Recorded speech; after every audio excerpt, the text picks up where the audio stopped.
consultations, and grant that we, having thy fear always before our eyes, and laying aside all private interests, prejudice, and partial affections, the result of all our counsel may be to the glory of thy blessed name, the maintenance of true religion and justice, the safety and honor and happiness of the Queen, the public weal, peace and tranquility of the island, and the uniting and knitting together of the hearts of all persons and estate within the same, in true Christian love and charity, one towards another, through Jesus Christ our Lord. Amen.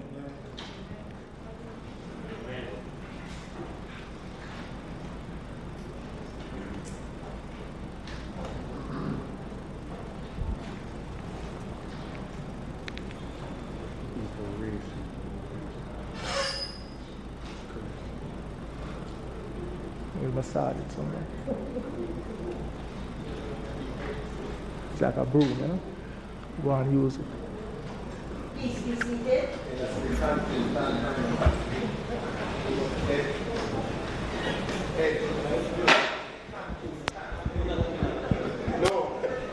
This Honorable House now resumes its sitting.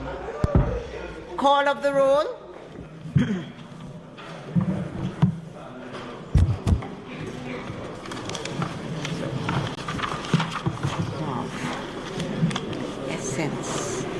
Mrs. Holness, Mr. Bartlett, Mr. Holness, Dr. Clark, Dr. Chang, Mr. Montague, Mr. Shaw, Mr. Samuda, Ms. Grange, Mrs. Williams, Mrs. Malawu Fort, Dr. Tufton, Mr. Mackenzie, Mr. Chuck, Mr. Vaz, Mr. Warmington, Mr. Hutchinson, Mr. Charles, Mr. Green, Mr. Terrelong, Ms. Smith, Mr. Main, Dr. Dunn, Mrs. Cuthbert Flynn,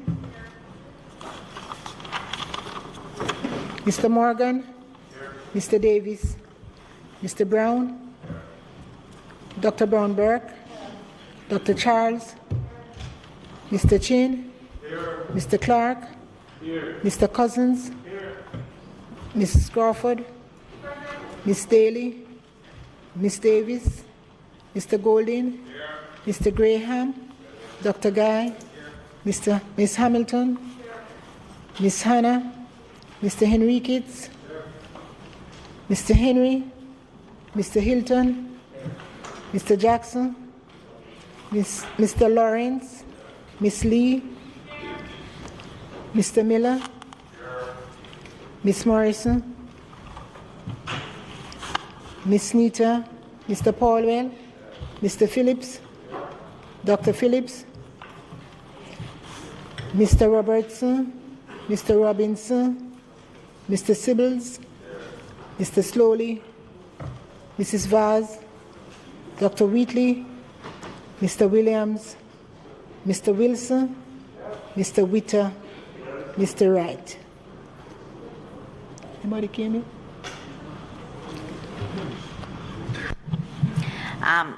Members, just before we move into the agenda, just a little housekeeping note for us all as parliamentarians. In furtherance of our continued resolve to enable the essence of the standing orders to be preserved at all times, I want to remind the House that, because I checked carefully on this last night, whenever a vote is to be taken, the standard response that the Speaker gets from the House is either an A or a nay. So that when you say those in favor, those against, whenever the term divide is used, it really denotes uncertainty in the mind of the Speaker as to what the majority position of the House is. That is what divide relates to. I have read Mays and I've looked at it. It relates to whether the Speaker is uncertain as to what the majority position of the House is. So that if you make ask those in favor, and there's a preponderance of ayes, then the Speaker would determine that the majority position is what it is. And therefore, the term divide is not to be used for a divisive purpose or anything. It really originates from the House of Commons, where you have 300 people sitting in a room and there's another 400 outside. If there's a vote on something and there's a preponderance of ayes, then there is no need for divide. At the discretion of the Speaker, we just move on. It's not a matter of, it's not a right, as it were. It is to indicate, the term divide is to indicate clearly what the majority position of the House is. So I just want to say it, and it is not said in any vein, that is it. It is just to indicate to the House as we move forward, because it is my intention to follow the standing orders as closely as it is possible for us to do. And I read, and I say very thing that it is to indicate A and nay where the majority position of the House. Where does the majority go in terms of the vote that we are taking? So, yes. Speaker, of course, I'm guided by your learned views expressed. My understanding, though, is that on the matter of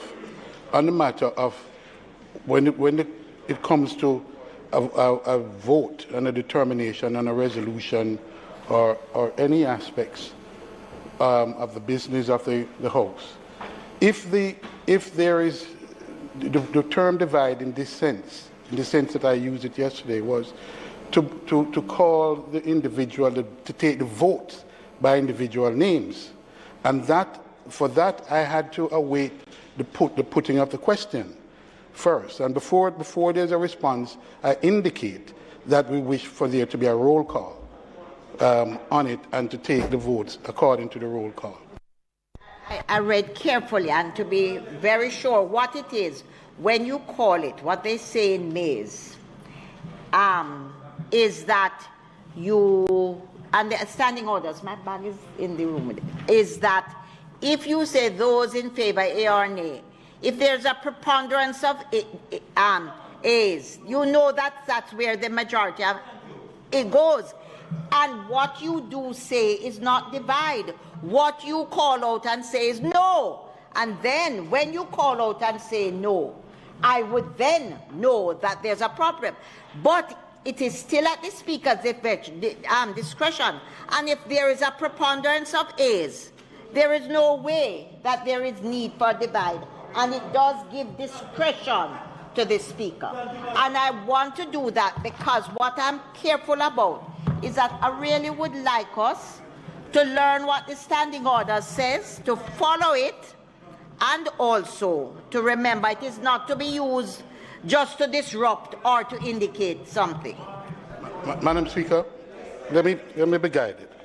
I point you specifically to standing order 44 and below. You're correct. At the conclusion of a debate, the question shall be put by the Speaker or the Chairman, and the vote may be taken by voices A or no, and the result shall be declared by the Speaker or Chairman stating, I think the ayes have it, or I think the noes have it, as the case may be. But any member may challenge the opinion of the Chair by claiming a division. But okay. Read what it says. Yeah. You can, if there is a preponderance of A's, there is nothing to challenge.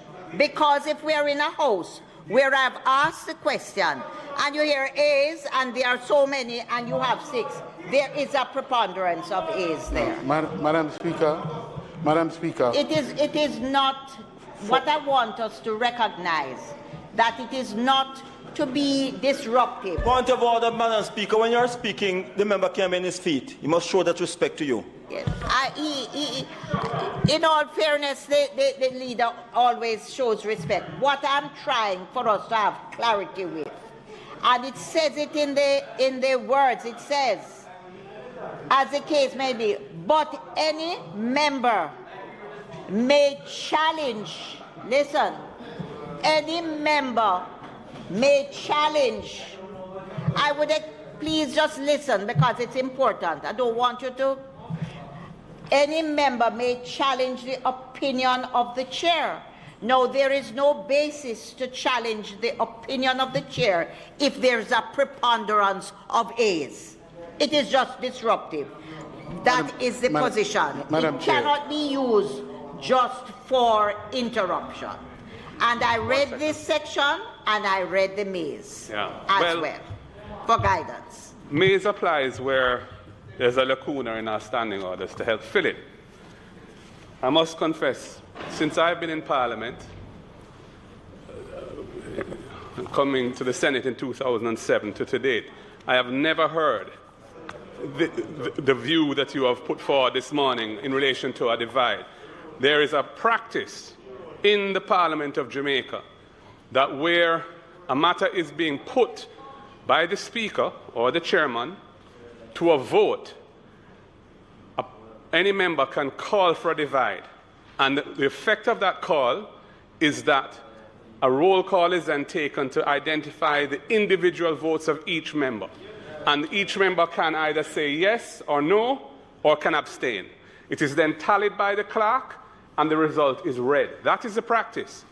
And when I look at what it says in 44, Madam Speaker, it's quite clear. 45 rather says, any member may challenge the opinion of the chair by claiming a division. So if you say that the nays have it or you say the ayes have it, any member, even that one way over there in the corner or right around there, can say divide. And that triggers a proper counting of the matter. And there's no gloss on it by reference to maize. The practice in this Parliament is quite clear on the matter. And I think what your ruling yesterday was correct. Your ruling yesterday was correct because both I and the Leader of Opposition Business in the House called for a divide. And despite the protestations of others to indicate that the matter had already been determined, you said no, a divide had been called, and the vote was properly tallied. And I don't see any reason to depart from that established practice, which is in keeping with a very clear language in Standing Order 45. Thank you. Leader of Opposition, just a minute. I do agree with you that it has been the practice since you have been here and probably before, but the practice doesn't make it correct. And I went back yesterday, and I do agree with you. The language is clear. It says, but any member may challenge the opinion of the chair. Now, if the opinion of the chair is that there is a preponderance of A's, what is the purpose of challenging the opinion of the chair? Madam Speaker. Allow me. One moment. You can challenge it if, in fact, what you get from the House, because the whole purpose of asking those in favor, those against, is to obtain for the purpose of the House what the majority position is. So that if you have a case where the House has a House where it could be either A or nay, and you hear a chorus of A's and a chorus of nays, and I say A, but you know it could go the other way, then you call for the divide. But it was very clear to me yesterday that with the numbers you had there and the A's that came over there, there was nothing to challenge. And what I'm pointing out is just for housekeeping, because my purpose is really to ensure that the essence of the standing orders are adhered to. This is not to be adversarial, because I made the ruling yesterday, but I went back and I looked at it, and I wanted to know where it is. And it is clear, leader, but it says you may challenge. Now, you can only challenge something if there is something to challenge. If you have several A's over here and you have 6 or 8 over there, where's the challenge? It's just Madam housekeeping. Speaker, what you're articulating there represents the tyranny of the majority. What you're suggesting is because there's a preponderance of order, Madam Speaker. Point of order.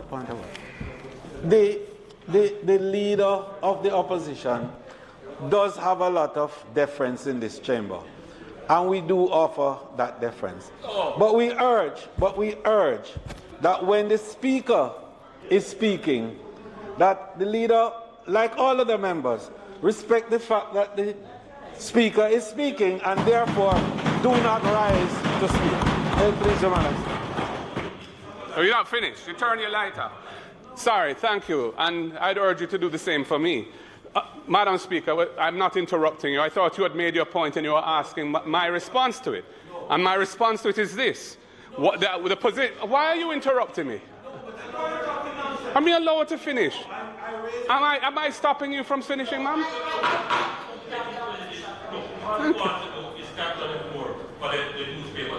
What? The Prime Minister says. The Prime Minister is saying that I want to capture the floor for the newspaper to carry it. Madam Speaker, what you have said here today, it's a very important matter affecting the procedures of Parliament. And you've articulated a position which is not in accordance with what I believe to be an established practice. You are quite correct that if the practice is inconsistent with the standing orders, it can't supersede the standing orders. However, the practice is not inconsistent with the standing orders. The standing orders are very clear that any member can call for a divide once a decision has been taken as to whether the noes or the yeses have it. Now, it is not a question of what is the purpose of that. If the purpose of that is merely to establish, if the purpose of that was relevant, then we would never be able to have a divide because the numbers on this side are a mere fraction of the numbers on that side. But the purpose of a divide does more than just establish the preponderance over there or here. It establishes the importance of the matter to the opposition. It establishes who feels in what way on the particular matter. It accords an opportunity for a member to abstain if they so wish. And there's nothing in the standing orders which suggests that the right to call for a divide is conditional on there being some lack of clarity as to whether the majority will carry. So, Madam Speaker, with all due respect, I think you're quite wrong on this matter. You are the umpire of what happens in here. But I just want to record for prosperity that I do not agree with you. Every member has a right to call for a divide, and it is not a right that is generally abused. How often do we divide in here? Not very often, but when we feel strongly on a matter and we want to register how strongly we feel about it, and we want to have our votes cast and recorded for posterity, we call for a divide. And that's a right that you have exercised many times, and that's a right that we wish to exercise from time to time as well. I disagree with you, Madam Speaker, but I will say no more on the matter this afternoon. Thank you very much, and I just want to make it very clear that I have checked, and yes, it is a practice, but it is a wrong practice, and it is not in keeping with the standing orders. And when a question is asked, A's and nays are to indicate to the Speaker what the majority position of the House is, and that is how this Speaker will use that position. All right. Madam Speaker, I want to urge that this Honourable House recognises the efficacies of the standing orders, and that the issue of a divide is not to be an obstructive instrument in the decision-making process of Parliament, but indeed it must be one which aids the Speaker in determining what is the true position of the House on the issues. And therefore, this is where I part company with the leader of the opposition in this regard, because it could mean that any member at any time could, for any reason, call for a divide on any matter, and it obstructs the process of the decision-making in the House. The intention is not to record every single person by way of their own expression, but the intention is to enable what is the will of the House on the matter. And the way that the standing orders has allowed for this is for ayes and nays. And the Speaker, in her discretion, or his discretion, and where there is not a clarity as to what the position of the House is, can indeed accommodate a divide. And I think that that is well understood, and it is in the spirit of that which I believe the Speaker has indicated her position. And I think the House should accept that, and we should move forward to carry through the business of the House for the day. May it please you, Madam Speaker. I have one question. Thank you. Just allow me. No, just one. No. This is not meant to be adversarial. I sit here as a speaker, and I think I just wanted to share with you what my position will be, having read the standing orders, having read May's. And regardless of that something has taken place and gone on for years, doesn't make it right. I have read, and I just thought it is best for us to understand when I make a ruling where it is I'm coming for. And I really think we have exhausted it. I've heard your views, I've heard the views of the leader of the opposition, I have read, and as a speaker, I believe in all honesty that what it says, the ayes and nays must indicate to me as a speaker what is the majority position of the House, and not merely to be used to indicate what each person votes, or for an interruption, or for emphasis. Thank you. All right. Statements by ministers. Announcements. Laid on the table of the House today are the following: Ministry Paper number 29 of 2020, entitled Annual Performance Report of the Ministry of Agriculture and Fisheries for the financial year 2020-2021, and Report of the Regulations Committee of the House of Representatives on its deliberations on the Judiciary Salaries Order 2021. Bills brought from the Senate, petitions, papers, reports from committees, notions of... Madam Speaker, a recommittal of report from committees to allow the chairman of the Privileged Committee. Madam Speaker, I beg to lay on the table of the House a copy of the report of Regulations Committee of the House of Representatives on its deliberations on the Judicial Salaries Order 2021. Madam Speaker, I beg to give notice at the next meeting of the House I will move the following motion. Be it resolved that the report of the Regulations Committee of the House of Representatives on its deliberations on the Judiciary Salaries Order 2021, which was laid on the table of the House on the 12th day of 2021, be approved. Madam Speaker, I further beg to give notice at a later stage today I will move for the suspension of the standing orders to enable me to take this motion. Notices of motions given orally. Madam Speaker, I respectfully ask that the chairman do in fact now state the motion for the efficacy of the process. Please. Madam Speaker, I now move for the suspension of the standing orders to enable me to take the motion which I gave earlier.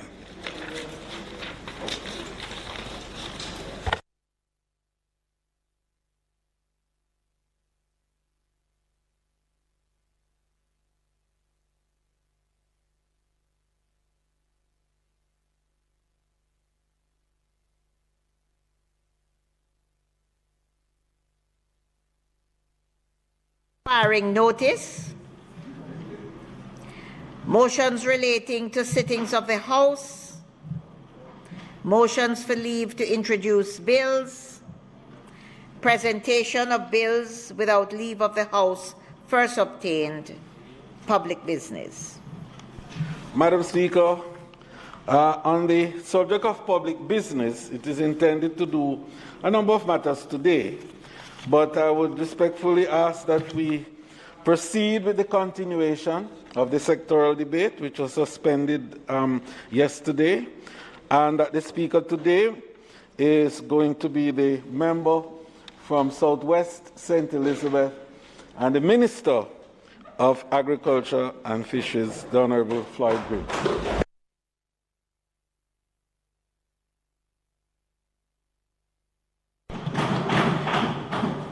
The question before the House is that the item at public business be suspended to allow us to resume the sectoral debate, at which time the Minister of Agriculture will do his presentation. Those in favor? Aye. Those against? The ayes have it.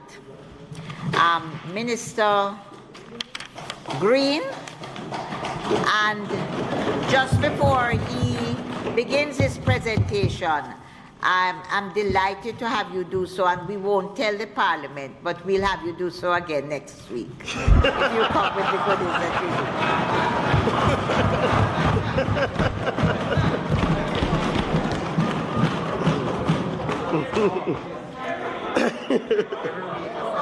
In fact, there is no divide. The leader of the opposition says every week.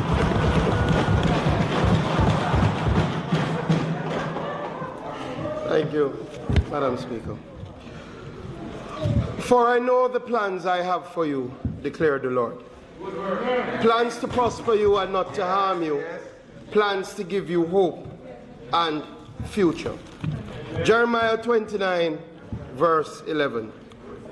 Madam Speaker, I'm honored and humbled to stand before you at this time as Jamaica's youngest Minister of Agriculture.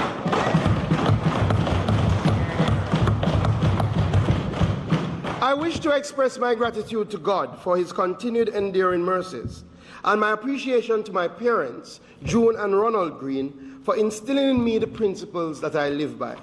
I cannot deny, Madam Speaker, that my interest in agriculture was cultivated by my father, who studied at the Jamaica School of Agriculture and went on to serve in Agricultural Extension Service and Veterinary Services, both here and in the Cayman Islands.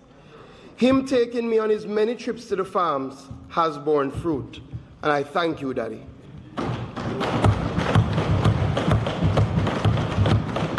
Sincere thanks to the Most Honourable Andrew Holness, Prime Minister of Jamaica, who continues to lead with a steady hand and a level head.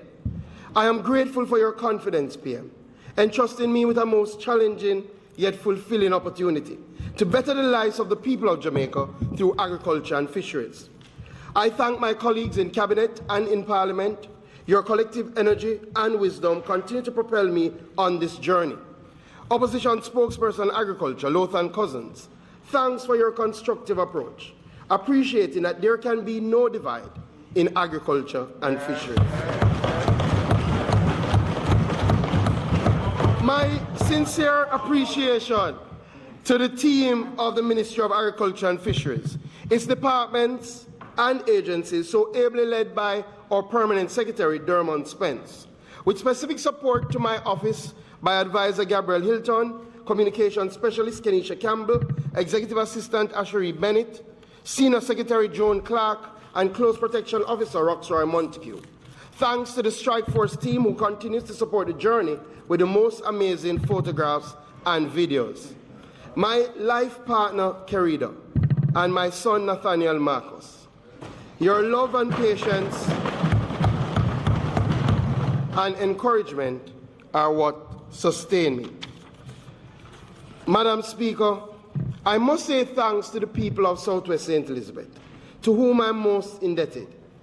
I am grateful for your continued confidence and support as we work together to develop our communities, our lives and livelihood. I am even more committed now than when we started this journey.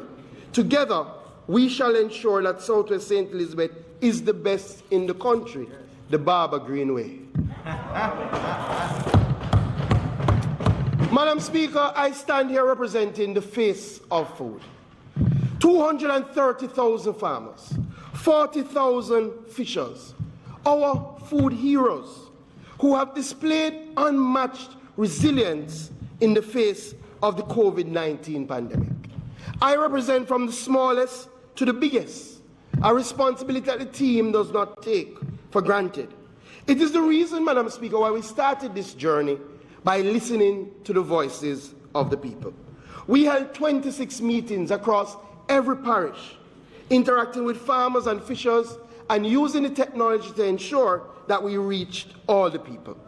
We have had over 20 meetings with various stakeholders, suppliers, manufacturers, distributors, investors, various industry groups, such as our industrial fishers, our cocoa players, our coffee farmers, our Old Farmers Association, among others.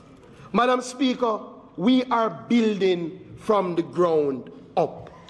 Our valued stakeholders, our farmers, our fishers, they will not only be participants in projects, programs, or decisions. In fact, our food heroes will know that their input is fundamental in crafting the new face of the sector. Madam Speaker, most of us here are acutely aware of the challenges that face agriculture and fisheries. In fact, these challenges have faced our farmers and fishers for decades. In my lifetime, I have seen steps taken by the late Minister Roger Clark to incorporate the small farmer. I have seen a focus on growing local production by Minister Tufton. I have seen the right sizing of the sugar industry by Minister Carl Samuda, the promulgation of the PMOs by Minister J.C. Hutchinson, and a dedicated push to use idle lands by Minister Audley Shaw. My leg of the journey, therefore, Madam Speaker, will be focused on accelerating the pace of action. Now is the time to transform our agriculture and fisheries sector into a modern, market-driven, research-based, sustainable industry that is focused on value addition. Madam Speaker, allow me to reflect briefly on last year. Despite the challenges, the agriculture sector continued on a positive trajectory. In fact, moving from a production of 69,000 tons in 2019 to 689,000 tons in 2019 to 697,000 tons in 2020, reflecting a growth of 1.2% for the period. It is worth noting, colleagues, that this is the highest level of production ever recorded in the history of our country. Madam Speaker, in relation to our livestock sector, production in 2020 was affected by the pandemic and adverse weather conditions, which saw us encountering issues regarding storage and distribution. Additionally, there was loss of significant market share in the hotel sector that led to excessive inventories of meats such as pork, fish, chicken, and eggs. Many farmers, Madam Speaker, had to cut back their production, some by as much as 50% due to decline in sales. Overall, chicken meat production declined by 7.9% when compared to the previous year, which was in fact a record year. Egg production, however, Madam Speaker, was a shining light and saw an increase of 24.9%, being the highest level of egg production ever recorded in the history of Jamaica. Hear, hear. Madam Speaker, despite being faced with an unprecedented crisis, the Ministry of Agriculture and Fisheries was not daunted. We responded through two aggressive strategic initiatives which have been able to stabilize the sector and return to growth. The first initiative was our buyback program, where the government provided $240 million to assist in the movement of excess produce from farmers to domestic consumers. Our international partners, recognizing the necessity, answered our call, and the Food and Agriculture Organization provided an additional $35 million to support the program. To date, Madam Speaker, this program has impacted over 40,000 farm families and moved 2.5 million kilograms of produce. Our second initiative, Madam Speaker, was our Say Yes to Fresh private-public campaign. Through this, new marketing channels were created through our farmers' markets, our drive-through markets, and special package deliveries. In 2020, Madam Speaker, the Ministry, through RADA, facilitated over 114 farmers markets, and 55 drive-through markets, providing a secure and fair market for many of our farmers, and introducing affordable and fresh quality produce to the Jamaican populace. In fact, a number of members in this House is very familiar with our farmers market. Minister Delroy Chuck became our chief advocate. Member Robinson organized. We had in St. James, St. Mary, we had in Portmore, and in Clarendon. We also provided support to the less fortunate and quarantine communities through free produce valued at $16 million. Madam Speaker, I'm pleased to start this presentation by announcing that we have earmarked $200 million to continue our buyback program. We have to help our farmers navigate this time. We have to help our farmers keep producing. This government, Madam Speaker, will never, ever abandon our farmers. Madam Speaker, we are not out of the woods yet, as the pandemic continues to ravage supply chains and distort market demand, and drive up worldwide prices of corn, soybean, that are critical to animal feed, and nitrogen, which is critical to fertilizer. We are still in a time of crisis, which is why I asked my parliamentary colleagues in Jamaica to join with me and the ministry's team as we craft the new face of food, focusing on food security, agribusiness development, climate-smart technologies, and export expansion. Madam Speaker, let us firstly examine the path towards strengthening our nation's food security. The new face of food revolves around research. If Jamaica is to truly fulfill its green and blue economy potential, we must return to the days when Bodles was considered the premier agricultural research facility in the Western Hemisphere. It is for this reason that over the past 3 years, the government has been executing a program of a massive redevelopment of our research stations under the Bodles Redevelopment Program. Madam Speaker, some $635 million has been pumped into newly built and refurbished facilities, including staff facilities, genetic preservation center, high-tech dairy system, protected agriculture and nursery facilities, pasture and fodder banks, nutrition and chemical laboratories, as well as new machinery such as tractors. For this year, Madam Speaker, an additional $150 million has been committed to complete our new state-of-the-art milking system and to construct a new piggery.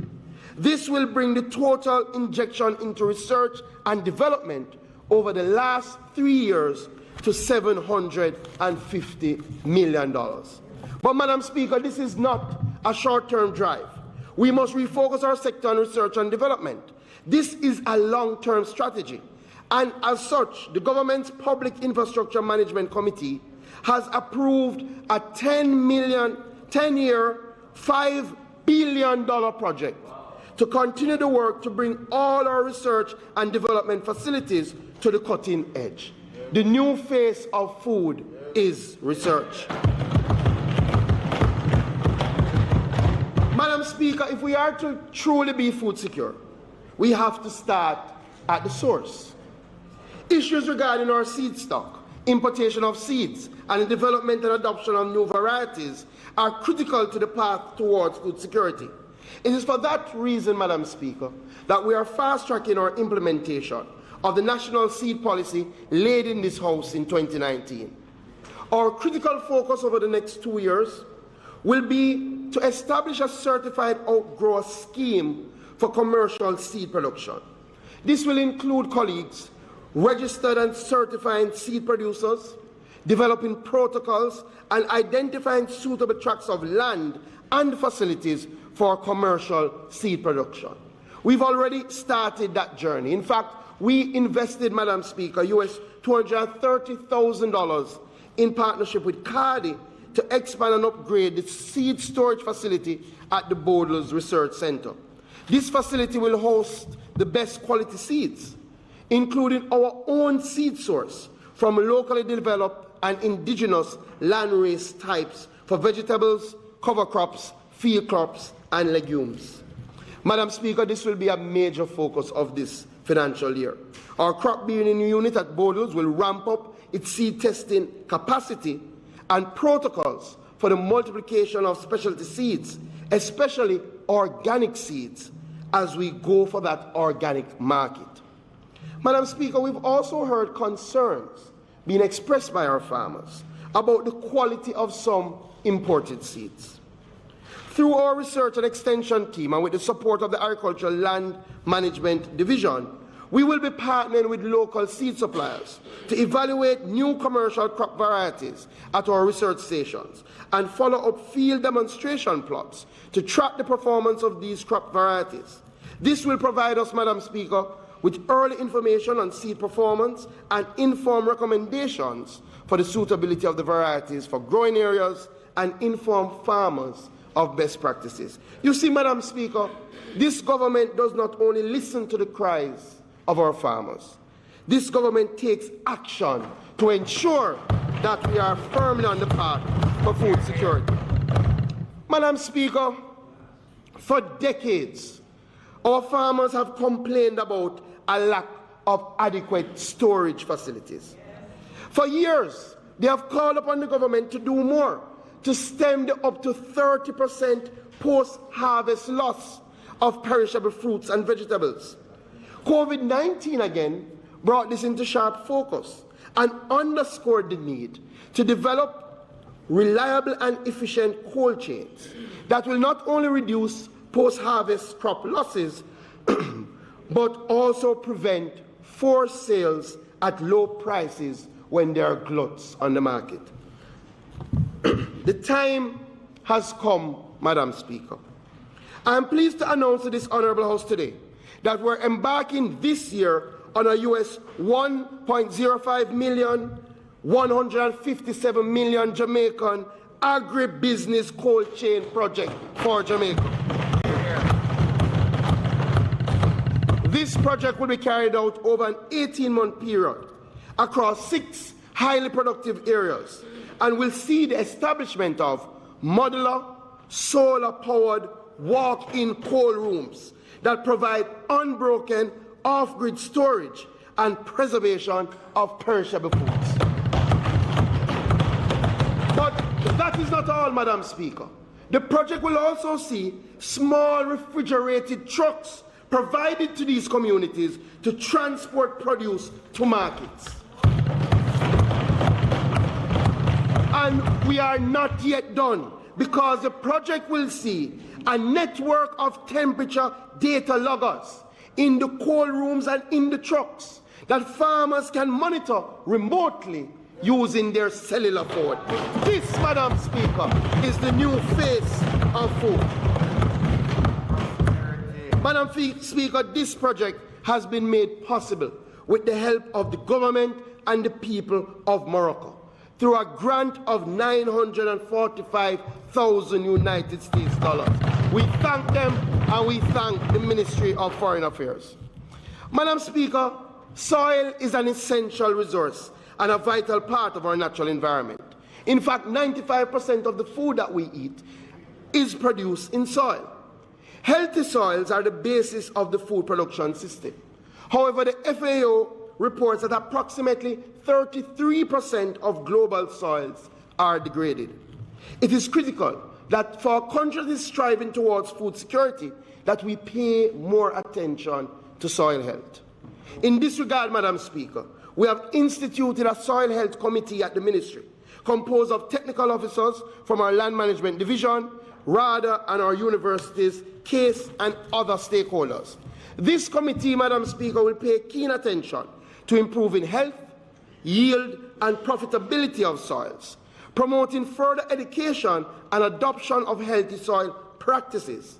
The committee will also develop a soil health tool that farmers and technical teams can use to provide a quick and basic evaluation of the health of the soil that is being utilized. Additionally, Madam Speaker, our Public Infrastructure Management Committee has approved the Soil Fertility Mapping Project for Sustainable Agriculture, a joint project between the Ministry of Agriculture and the Moroccan National Institute for Agricultural Research. Colleagues, this project will span 4 years and will cost US $1.3 million.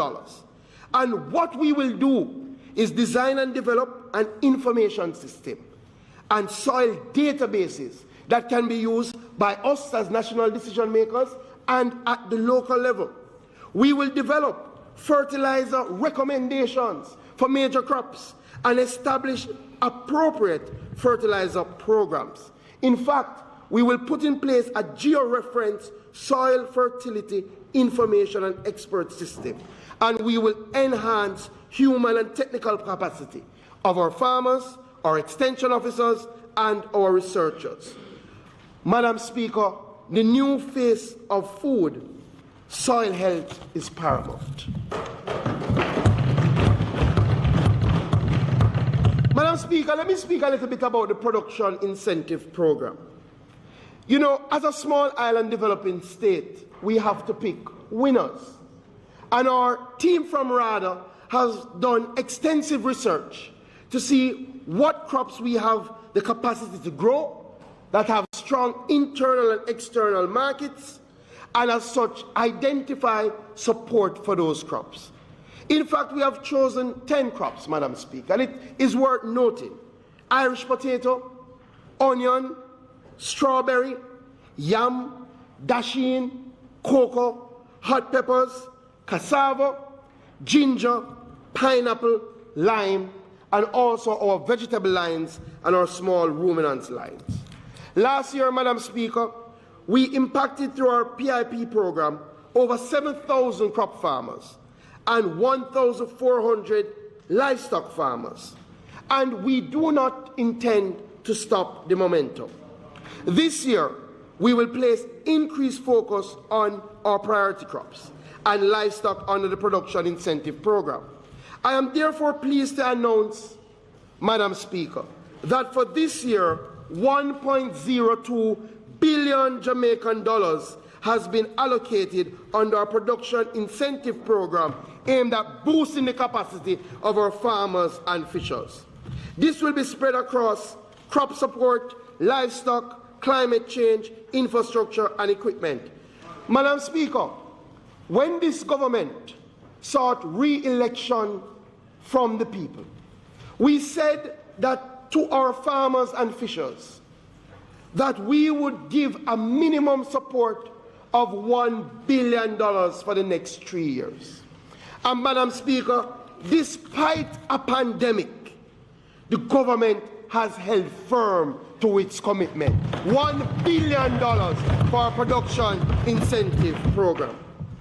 Madam Speaker, as we craft the new face of food, our farmers need greater access to tools needed to make them more efficient and productive. It is for this reason this year we will be providing 6 new tractors to enhance the RADA tractor service. Madam Speaker, parishes like Manchester, Clarendon, St. Anne, St. Thomas, St. Mary, St. Catherine can look forward to a new tractor. Additionally, Madam Speaker, we are seeking to establish a pool of privately owned tractors that we will lease and then rent to our farmers at subsidized rates. We are also seeking to take this approach in providing subsidized land clearance services. Madam Speaker, you should note that we are also procuring 4 drones to enable our extension officers to better capture data that will guide our farmers in precision-based agriculture. The new face of food is the incorporation of technology. Madam Speaker, allow me to speak a little bit about our traditional crops. Crops like cocoa, coffee, coconut, citrus, banana, and the spices. The reality is that for last year they experienced a mix of ups and downs. But we are determined to reinvigorate these crops through the facilitation of increased private sector-led investments. In relation to the cocoa industry, Madam Speaker, we have re-advertised for expressions of interest for the divestment of the government's cocoa industry assets in a bid to get investors to drive the development of the industry. Madam Speaker, the government would have injected some $426 million to bring the frosty pod rot disease under control. In collaboration with our plant quarantine branch, our farmers and other stakeholders, the frosty pod rot disease in the parish of St. Mary has now been declared under full control. We are well underway in the parish of Clarendon. And this year, Madam Speaker, we have budgeted an additional $103 million to ensure that we cover at minimum 50% of the 5,000 acres in that parish. Madam Speaker, Jamaica has one of 7 fine-flavored cocoas in the world. So we have to get our farmers planting again. To this end, the ministry has established a nursery at the Orange River Research Station that can produce over 60,000 clean planting seedlings of a highly tolerant frosty pod rot disease varieties. And so far, over 5,000 plants have been produced for the program. Madam Speaker, I've asked our Jamaica Agricultural Commodities and Regulatory Authority to further expand this capacity. And I have tasked them to redevelop the Horton Court facility in Hanover for it to become a nursery so we can increase the amount of disease-tolerant plants we have to drive cocoa production. Madam Speaker, all of us in here know that Jamaica produces the best coffee in the entire world. Yes. I was happy to join our most honorable Prime Minister and thousands of coffee stakeholders around the world as we celebrated Blue Mountain Coffee Day. The reality, though, Madam Speaker, is that the industry has not been without its challenges. These challenges include infrastructure, pricing, climatic changes, phytosanitary needs, and social issues, which have affected the production and, by extension, the earning power of the industry. Madam Speaker, this government is providing over $100 million worth of inputs and subsidy for the processing of farmers' coffee. As we speak, we're mobilizing fertilizer to help our coffee farmers. We're also exploring new markets for our coffee and have enlisted the support of JAMPRO to that end. We will also be working with the Ministry of Finance and our international partners to have a dedicated infrastructure program for the Blue Mountain coffee area. The industry, Madam Speaker, will have to confront the issue of ensuring that those who farm coffee can work a livable wage, or that they can move up the value chain to maximize the returns on their investments. That's why, Madam Speaker, I've asked JACRA to develop the coffee industry business model and to use public-private partnerships to drive that process. The plan, Madam Speaker, will have a dedicated focus to resuscitate High Mountain coffee, to expand the reach of Blue Mountain coffee, and to expand public-private partnerships. In fact, I have met with our coffee farmers, our exporters, our major players like Salada and Nestle to gather their views and to share my vision. As a part of our public-private collaboration, Madam Speaker, I'm pleased to announce that Nestle Jamaica Limited, in recognition of its 80th year of doing business in Jamaica, has decided to demonstrate its long-term commitment to the country by scaling up coffee production in Jamaica's High Mountain region. Nestle has committed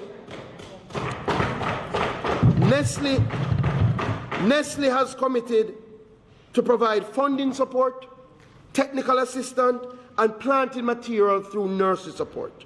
The program will be carried out for an initial 7 years, but Nestle has committed that the program will be undertaken for a total of 25 years.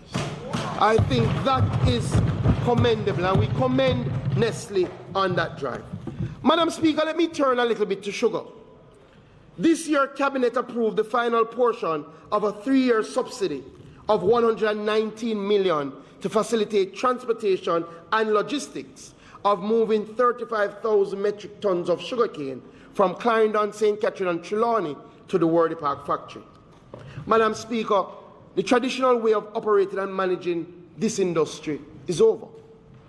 The industry is private sector led, and with innovative leadership and a facilitatory environment, then the industry can reverse the trend of decline. In this regard, several initiatives are underway to right-size the government apparatus around sugar and to make it more effective and efficient to respond to emerging demands. This includes an organizational review of the Sugar Industry Authority and making additional lands available as we work with Worthy Park and Frome to expand their sugar production. In fact, they have indicated that an additional 5,000 acres will be put into sugar cultivation this year.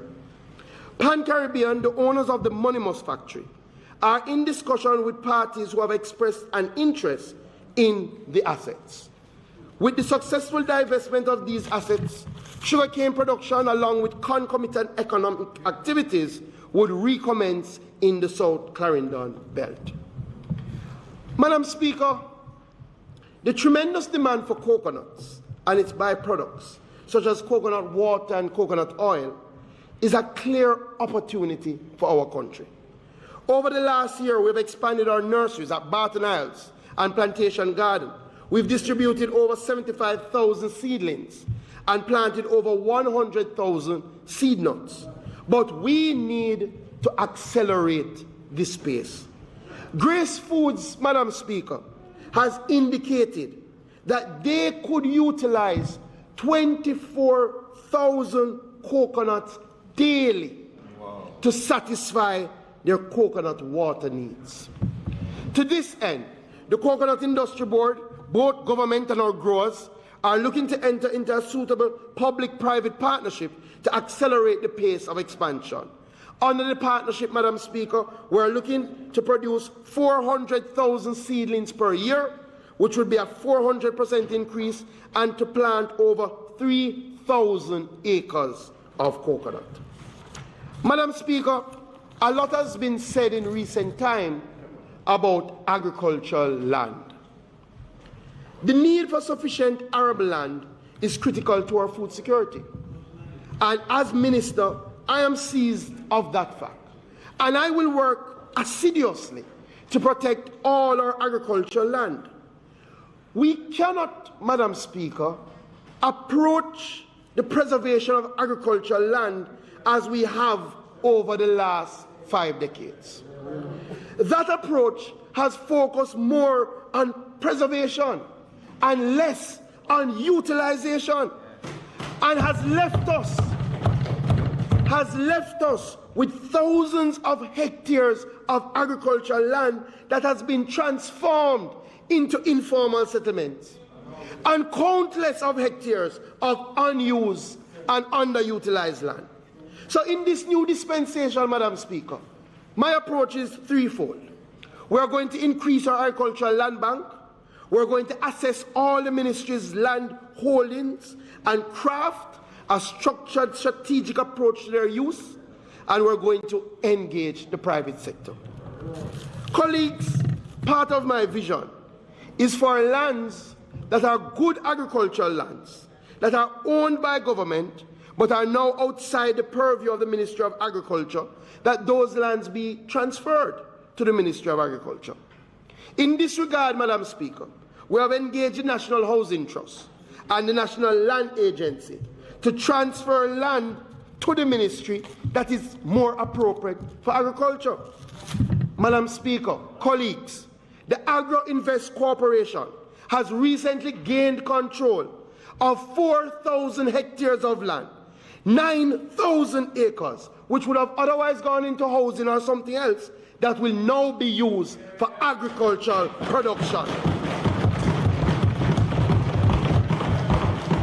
Madam Speaker, the ministry that I now lead has seen the return of land into agriculture. We are not only protecting, we are increasing the fold.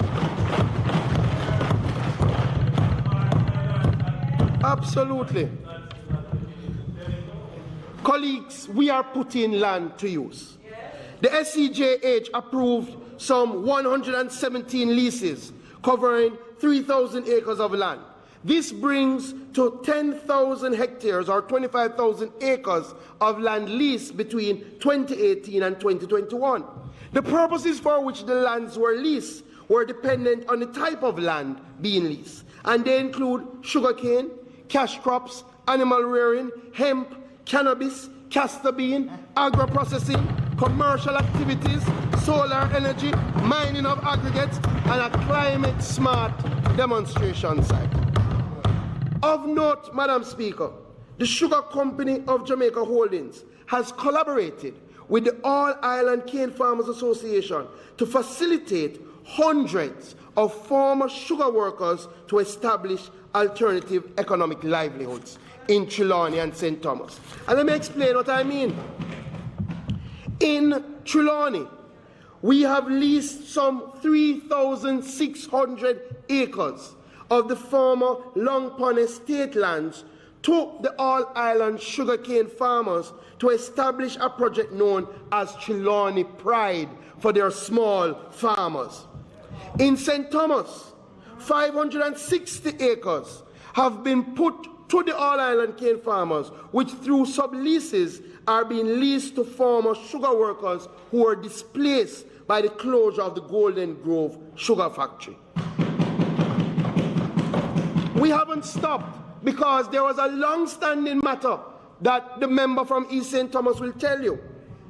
And this government has provided 500 acres of land to the Planting Garden River Cooperative Society, a community-based organization for them to lease to their small farmers. We are ensuring that small farmers are not left out.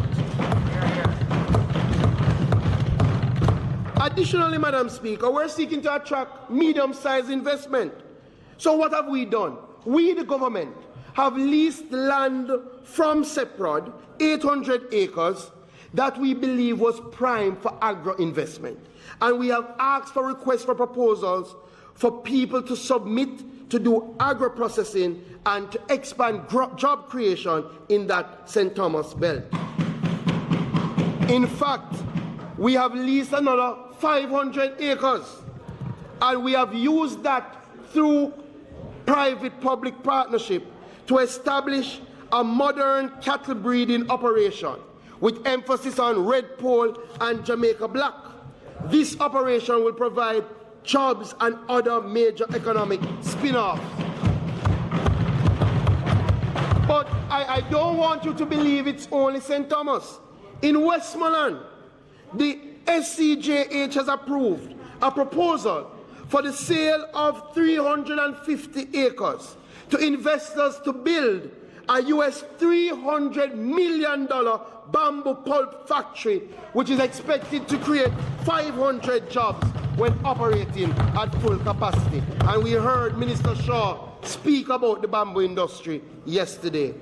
So, Madam Speaker, we are focused on the utilization of land. The last thing that I will say on this point, Madam Speaker, is that we are carrying out, and this point is very important, we are carrying out an assessment of all of our leases. And I'm putting the lessees on guard. I have given the SCJH strict instructions. If you lease land from government, you should be using it. You should be creating jobs. You should be moving the economy. And this is the year of use it or lose it. Madam Speaker, finally regarding land, I met with Minister Aubin here, and he has set an ambitious target of 10,000 titles for this year.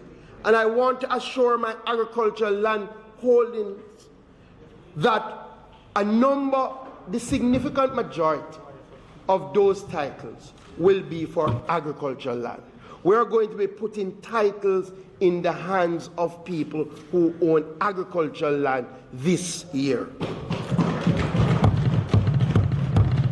Madam Speaker, in recognition of the need to structure the livestock industry and to harness the opportunities of the sector, the Ministry did a strategic review of initiatives geared towards small ruminants and cattle, dairy and beef. We have decided, Madam Speaker, to expand the reach of the Jamaica Dairy Development Board. And as such, I am pleased to announce today that I have taken the policy decision to transform the Jamaica Dairy Development Board into the National Livestock Development Board. This will be supported by a revised act and the development of a national livestock development policy. The National Livestock Development Board will embrace the wider livestock industry without diminishing the focus on the dairy industry. It will prioritize coordinating and accelerated development of and investment in livestock and dairy industries. It will include, among other things, not just focusing on goat meat, but looking into meat and milk products, such as cottage cheese. We will develop a livestock marketing information system. We will develop a herd management and animal registration system for small ruminants. We will also design and develop a system to export Jamaican livestock meats and meat byproducts. We will work with our cooperatives to do small-scale processing among cluster participants, and we will promote and facilitate product diversification. Madam Speaker, our livestock sector will finally get the attention they deserve. But Madam Speaker, while we build out our National Livestock Board, we have to ride and whistle. The demand for locally grown meat is tremendously high. In fact, we import 80 to 85% of our consumptive needs. Between 2015 and 2019, over 1 million kilograms of goat meat was imported, valuing US $3.7 million. Madam Speaker, I'm announcing today that we will be launching a special artificial insemination and embryo transfer project for small ruminants to the tune of $50 million. Under this program, Madam Speaker, to be headed by our Chief Veterinary Officer, Dr. Osbill Watson, over 6,000 small ruminant farmers will be provided with between 1 to 3 inseminations from any breed of their choice, and an ovum embryo transfer from selected animals completely free of cost. Madam Speaker, the objective is for rapid multiplication of the small ruminant population to satisfy the nation's animal protein demand in a sustainable, food secure way. Madam Speaker, this is a game changer.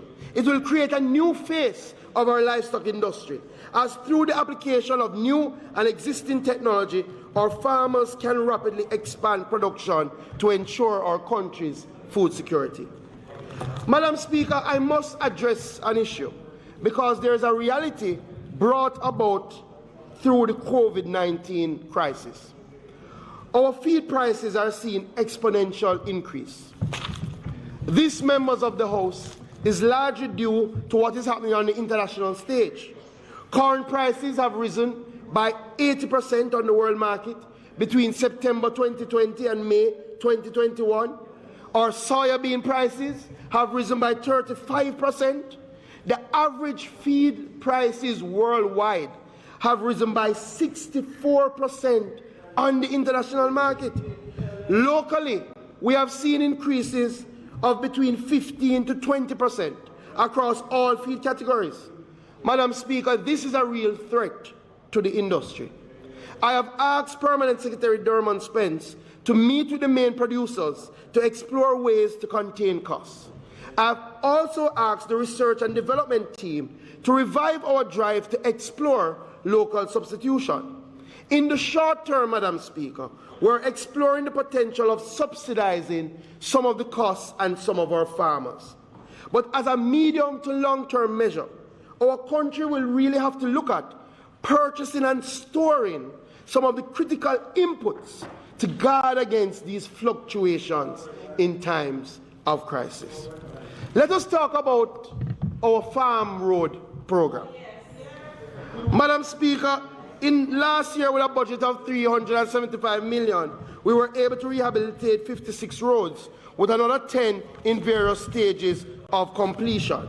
For this year, Madam Speaker, we have $650 million which has been allocated to rehabilitate 63 farm roads right across rural Jamaica, ensuring increased access to markets and ease of transportation of goods and services. Madam Speaker, we have reviewed and revamped the farm road program. This year's policy directive targets a minimum of 1 farm road per farming constituency, selected in consultation with the Member of Parliament.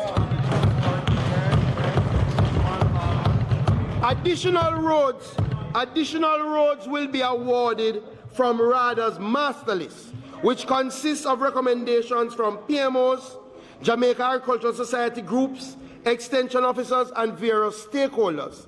Each year, we will attempt to undertake a number of marquee farm road projects.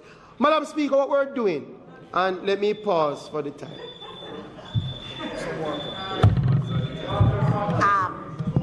House Leader, the Minister's time for speaking has expired. 2 more terms? Madam Speaker, I beg to move that the member's time be extended by 15 minutes in the first instance to allow him to complete his presentation, Madam Speaker. 15 minutes. Did I hear the House Leader say sufficient time? I think he said sufficient time. Sufficient time to complete his presentation? Thank you. Those in favor? Aye. Those against? Madam Speaker, just to indicate before I recommence, we have handed out an invitation, Madam Speaker. You will not be getting a speech. If you want the speech, you hold your smartphones up to the QR code that is provided, and you hold your smartphones up to the QR code that is provided on the invite, and it will automatically pop up. You just click on it and you can see the speech virtually.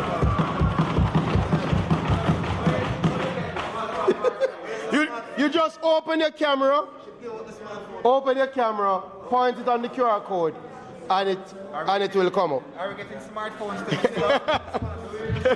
All right, let me continue, Madam Speaker, and I will move quickly. Madam Speaker, I was on the farm roads, and what I'm saying, outside of the allocations per community, what we plan to do starting this year is that we will identify probably 2 or 3 marquee projects. You know, we who have the farm roads, we understand that oftentimes the allocation is not sufficient to do the road. So what we want in those highly productive zones, we identify a major project, and we will do that straight through to completion.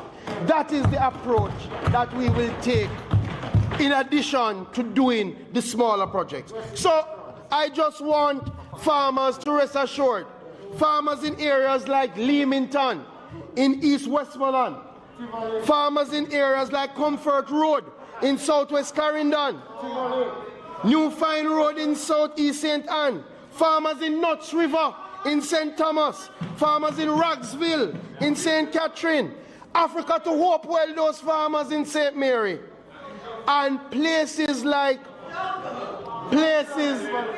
I can't call all of them, but places like New Pen in St. Mary, Douglas Castle in St. Anne, and Flaggerman in St. Elizabeth can look for farm road improvements coming your way.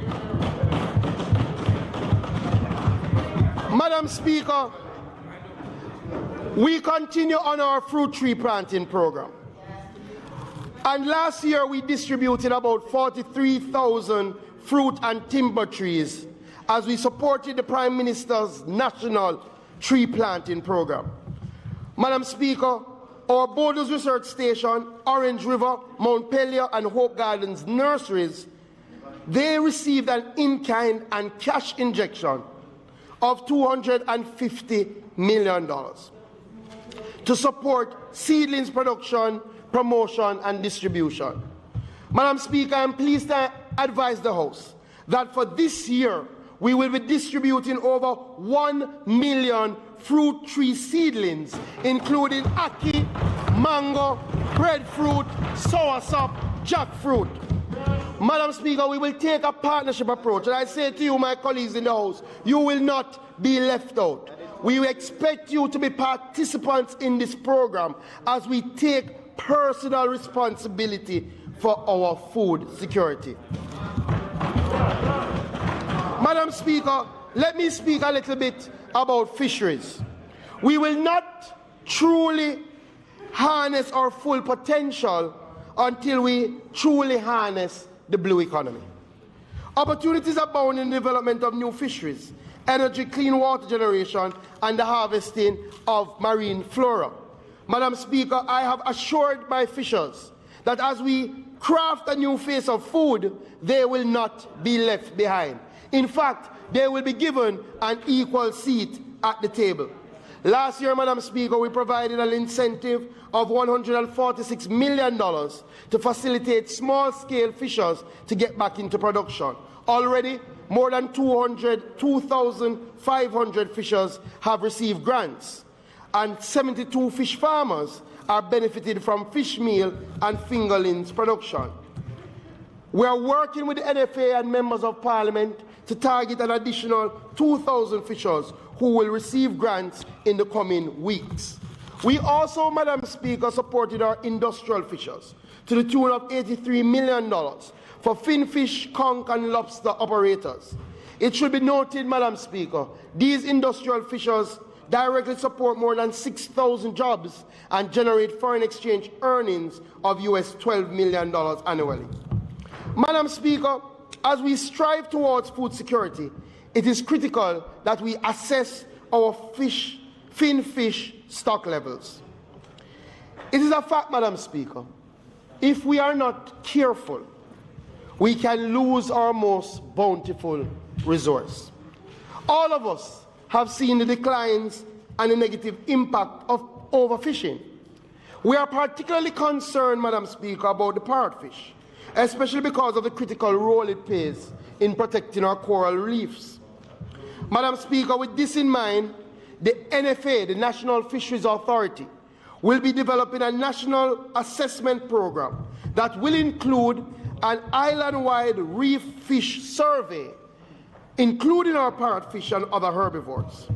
The survey, Madam Speaker, will provide us with the data that will aid in determining the diversity and the abundance of these species, and will facilitate the implementation of an ecosystem-based approach to sustainable management of fisheries.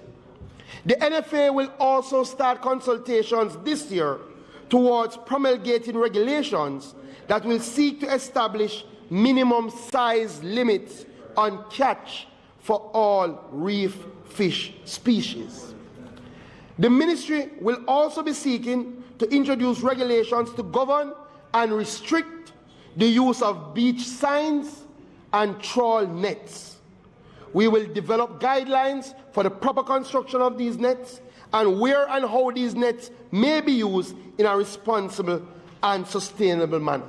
We are also developing a training program with the Hart NSTA Trust and the Caribbean Maritime Institute, University, to develop training programs including boat captaincy, dive training, certification courses for any fisher who wants to learn to sail, operate boats, or to scuba for fish. Madam Speaker, when I went on the listening tour, our officials complained bitterly about the licensing and registration process. They said it takes far too long, that it is too onerous in this modern world. To address this concern, Madam Speaker, we will be embarking on a US $1.2 million national online licensing and registration system for our fishers, fish farmers, and other stakeholders. Madam Speaker, this new fisheries licensing and registration system is financed by an IDB loan and will be implemented over the next 2 years. The project also includes new infrastructure for the NFA. But Madam Speaker, this new system will allow any fisher, any fish farmer to anywhere, anytime, using their cell phone to register to become a part of the National Fisheries Authority. This is the new face of fisheries. Madam Speaker, we will embark on a fishing beach rehabilitation project. We expect to do 15 beaches over the next 5 years at a total cost of $2 billion. We are starting with 3 beaches this year, and we will be targeting beaches in Clarendon, Hanover, and St. Elizabeth. The development, you like that, Ms. Davis? The development of the fishing beaches will include cold storage, sanitation facilities, a safe food market arrangement, fishing equipment storage, and general security systems. Additionally, the NFA is currently procuring 10 refrigerated containers to be placed in fishing communities that meet the requirements to manage these cold storage facilities. Members of this House, aquaculture is a real opportunity. The ability to expand participants in aquaculture is critical to our food security. But if we are to achieve this, we have to have a modern and efficient hatchery facility. Madam Speaker, we will get this done. This year, we will start the construction of a new aquaculture facility at the National Fisheries Authority Aquaculture Branch in Twickenham Park, St. Catherine, at an estimated cost of 69 million Jamaican dollars. This project is being funded through the World Bank and is expected to be completed by 2023. Madam Speaker, this new hatchery will increase our fingerling production by 300%. We will move from a capacity of 1.5 million fry per year to 5 million fry per year when it is fully operational. What this means, Madam Speaker, is that over the next few years, we can transform our freshwater fish capacity by some 400% to 870 million tons. And Madam Speaker, we're coupling this with launching, come next month, a promotional campaign to encourage more Jamaicans to eat freshwater fish such as tilapia. Madam Speaker, the safety of our fishers is critical. In fact, a number of us who have fishing constituencies know people who have been lost at sea. I know a number, Madam Speaker, across my constituents, and it is very difficult for their families. And as such, we have to take greater steps to protect them while they're at sea. That is why we will institute a modern, improved, satellite-based vessel monitoring system, which is going to be piloted this year by our conch fishers. In fact, Madam Speaker, by 2023, the Ministry will be adding a marine VHF radio communication system, which will further serve to enhance the safety of our fishers at sea. What this means, Madam Speaker, is that when our fishers are at sea, they will be able to communicate to us and tell us about their distress situations, and our JDF and our other first responders can track their location and can go to them to provide assistance. Madam Speaker, I will quickly go through the other critical areas. One of the big things that I'm very happy about is that we recognize that to build a modern sector for our farmers and fishers, they must have access to financial services. They must have access to services that minimize their personal and professional risk. Madam Speaker, we have to send a clear signal that farming and fishing are valid and valued professions. That is why we engage the private sector on behalf of our farmers and fishers, and out of it, the health and life insurance policies for our farmers and fishers have been born. The Sectoral Agri-Care Plan and the Guardian Life Fisheries Agricultural Multi-Advantage Insurance Scheme mean that now our farmers and fishers can get health and life insurance, a first in Jamaica's history. Madam Speaker, I use this stage to urge our farmers and fishers to take advantage of these programs. Sign up now, especially now that they are in the open enrollment period. We aren't finished, Madam Speaker. We will have to deal with the issue of fishing vessel insurance, and we will have to deal with the issue of crop insurance. But I can say we are already working with our private sector in that regard. Madam Speaker, extension services is essential to agribusiness development. Our farmers are entrepreneurs, and as such, business principles have to be applied for our farmers to achieve greater productivity and better market engagement. Since September 2020, we have launched a Farming as a Business training course, which is being done in collaboration with Canada's Commonwealth of Learning. We have trained all our RADA extension officers, and we are going to now administer this program to registered farmers through their farmers groups.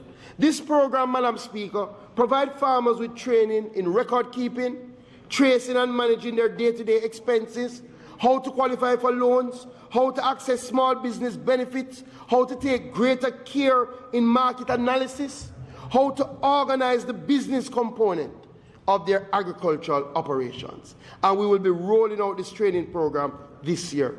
The other thing that we have to do is to use the technology to better administer extension services. So, Madam Speaker, this year and over the next 2 years, we are rolling out the Extension Activities Services Management System, a software system which our extension officers will use to input real-time data about farmers and their activities.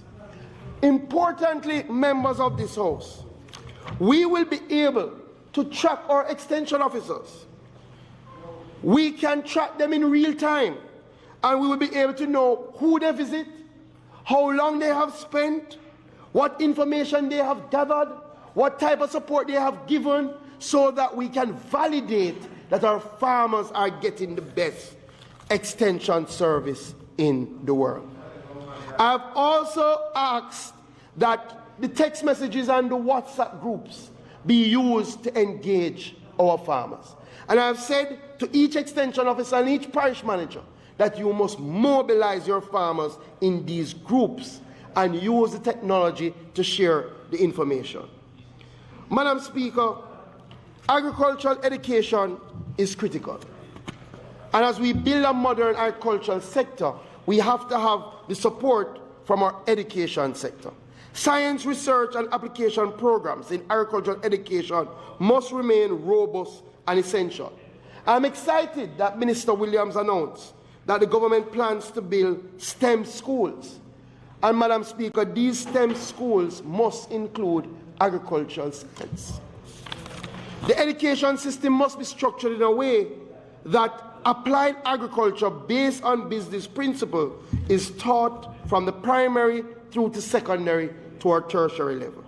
In this year, Madam Speaker, we're providing $20 million to support the College of Agricultural Science and Education to assist with the completion of selected projects. We're also going to be helping Nakalva, Sydney Pagan, and other secondary institutions through inputs, stock and infrastructure support to the tune of $100 million. Madam Speaker, already through public-private partnership, Nakalva has a new state-of-the-art agro-processing lab built through USAID, and we are about to break ground to construct a $35 million agro-processing facility at the Sidney Pagan High School, which will be done by the J. Ray and Nephew Foundation. Madam Speaker, as we craft the new face of food, youth have to be at the forefront.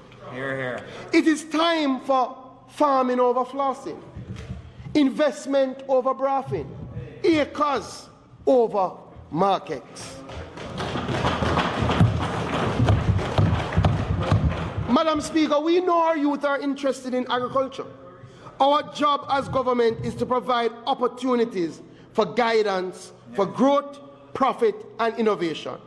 To this end, Madam Speaker, I have directed the ministry that 20% of all of its benefits should be put to youth in agriculture. Hear, hear. That means, Madam Speaker, we will be ring-fencing $200 million from our productivity incentive program to help our young people in agriculture. We are not stopping there. I have directed the ministry that 20% of all agricultural land under government control should be reserved for youth under preferential terms. Madam Speaker, we will publish the lands that are so reserved and the methodology to acquire same within the next quarter. We are also, Madam Speaker, expanding our rural youth economic empowerment program. Youth participants will be exposed to life skills, entrepreneurship, and the necessary tools to assess and pursue business opportunities. They will also receive a Kickstart grant of $50,000 and up to 6-month business coaching. Madam Speaker, I'm pleased to advise that each rural member of Parliament will be allowed to select 10 participants for the REAP Rural Youth Economic Empowerment Program.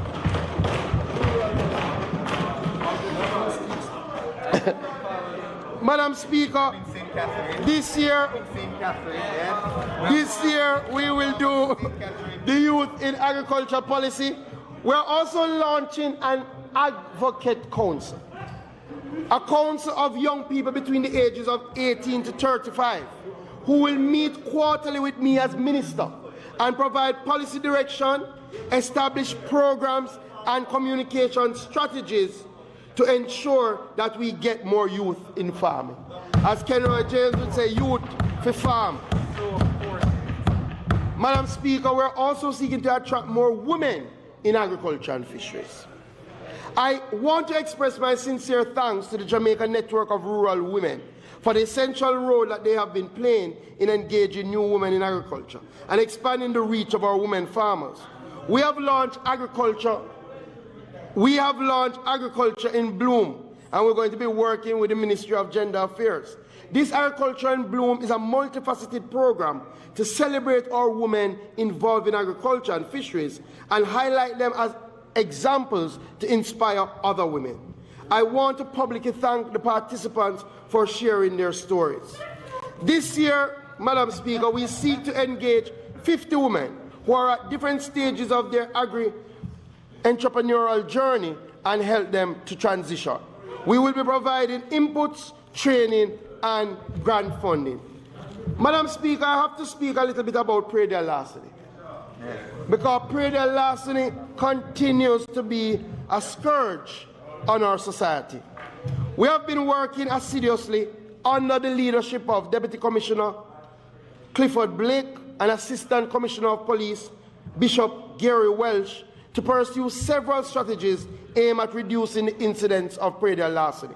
In fact, this year we established 7 praedial larceny units across police divisions, namely Trelawney, St. Catherine South, Clarendon, St. Mary, St. Elizabeth, and St. Thomas.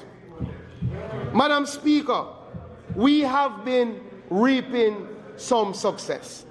In fact, we saw a 60% increase in praedial larceny arrests, moving from 72 in 2019 to 114 in 2020.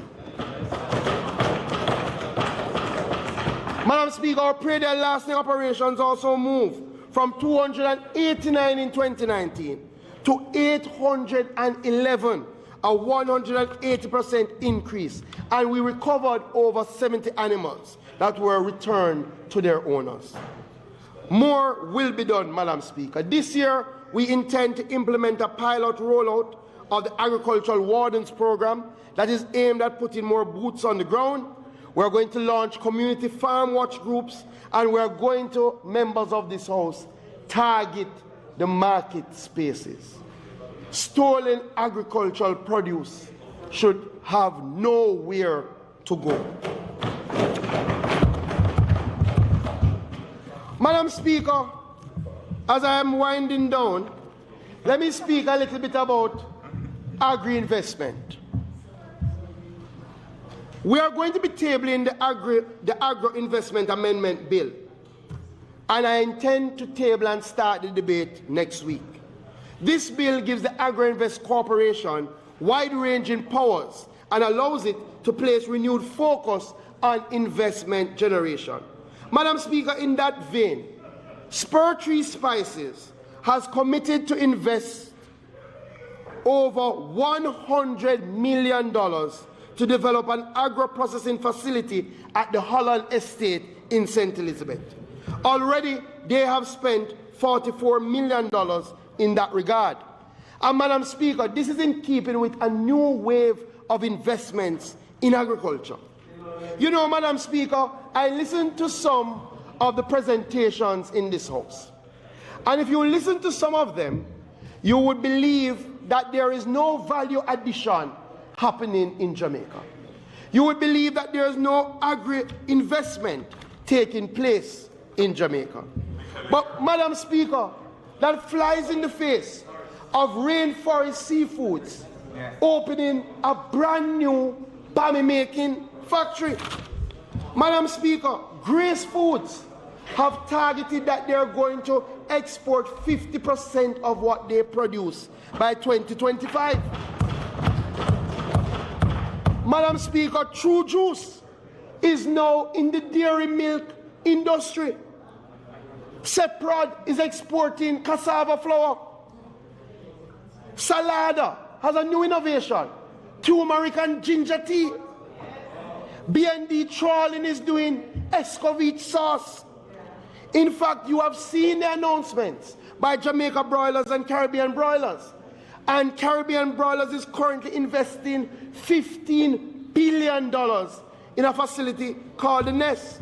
Madam Speaker, this segment is important because it is important for people to know what is happening in agro-investment. Madam Speaker, there's a local company called Shavout, an agro-processing company based in Winters Pen, St. Catherine.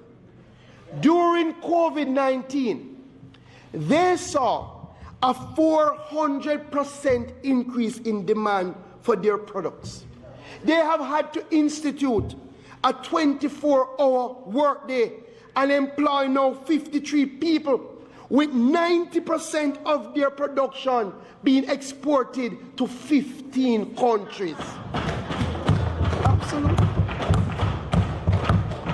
You know what is the next step for them, Madam Speaker?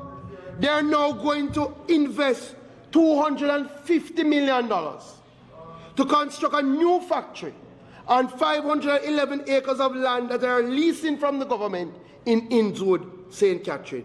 Madam Speaker, those who say it cannot be done should not stand in the way of those who are doing it.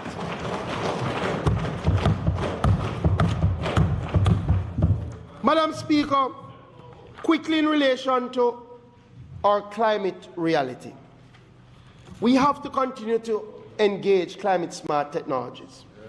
We are expanding our irrigation network, Madam Speaker, because water is life for our farmers. And in fact, we have a £35 million UK CIF-funded Essex Valley Agricultural Development Project, which is underway in South St. Elizabeth and South Manchester, which we are going to put 718 hectares of land into irrigation and production.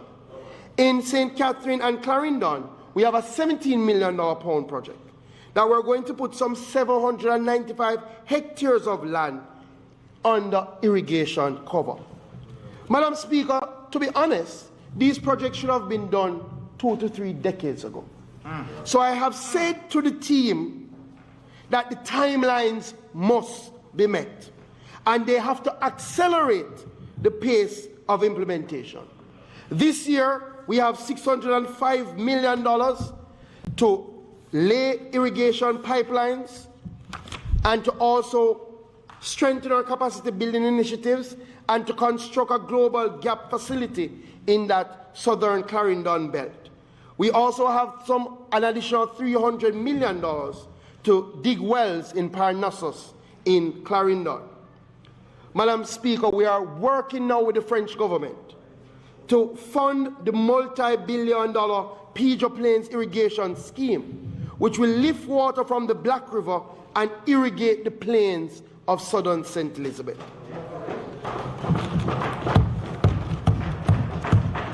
But, Madam Speaker, as we wait for these big projects, we have to do some small ones. I have said to my NIC team that we have to go back to the days of ponds and catchment areas. And as such, Madam Speaker, as we seek to build resilience, sustainability, and to increase productivity, we are undertaking the refurbishment of 10 catchment ponds in Manchester, St. Anne, and St. Elizabeth. These will be used to support greenhouses, open field production irrigation systems, and already we have started preliminary work to identify other areas where we can build catchment areas or ponds to serve the farmers. Madam Speaker, we will continue to expand our fish sanctuaries program. This is critical to our climate resilience. In fact, we have identified 4 additional areas to be designated as sanctuaries, including, and I know the member from Clarendon would like to hear this, including an area in the Pedro Keys, which is a part of our commitment. This year, what we will be doing, Madam Speaker, is working with our sanctuaries so they can be more self-sufficient. So we want a number of them to start mariculture and polyculture. So you will see a number of our sanctuaries growing food in the seas. We want them to focus on things like sea moss, oysters, and we have already secured funding through the World Bank to lead off this project. And we will be specifically targeting women in these communities.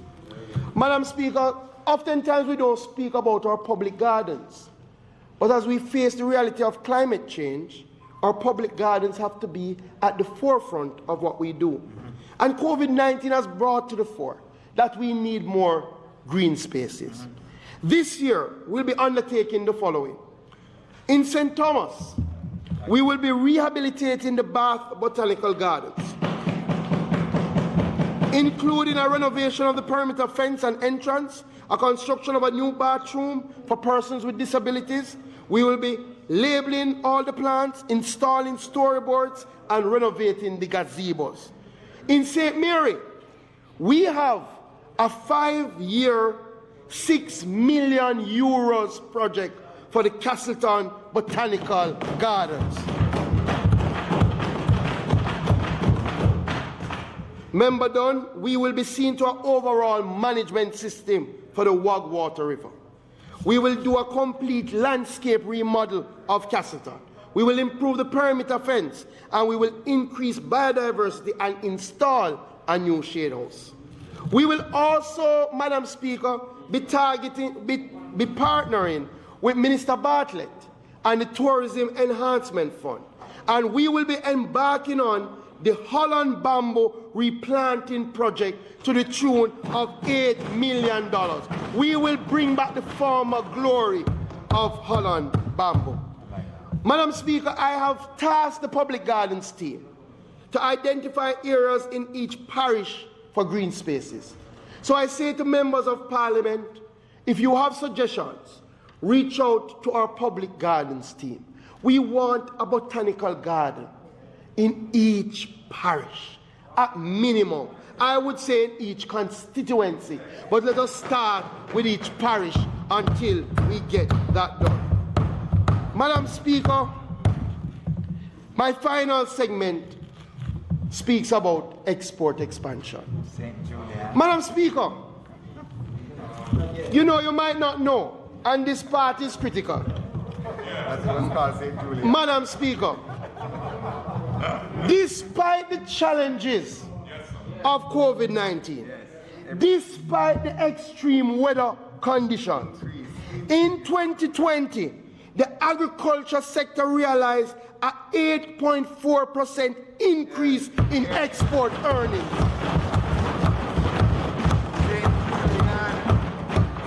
We moved from 216 million in 2019 to 238 million in 2020.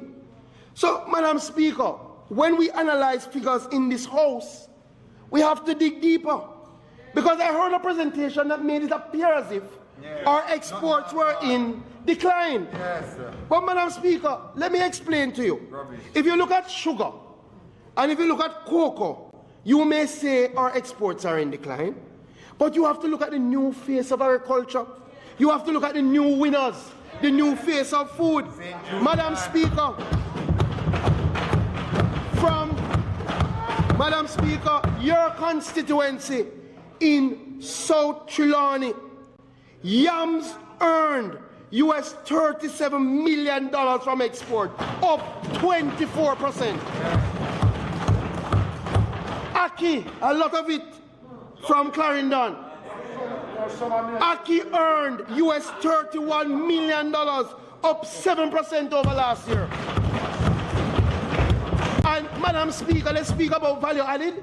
Our sources earned US $29 million, up 23% over last year.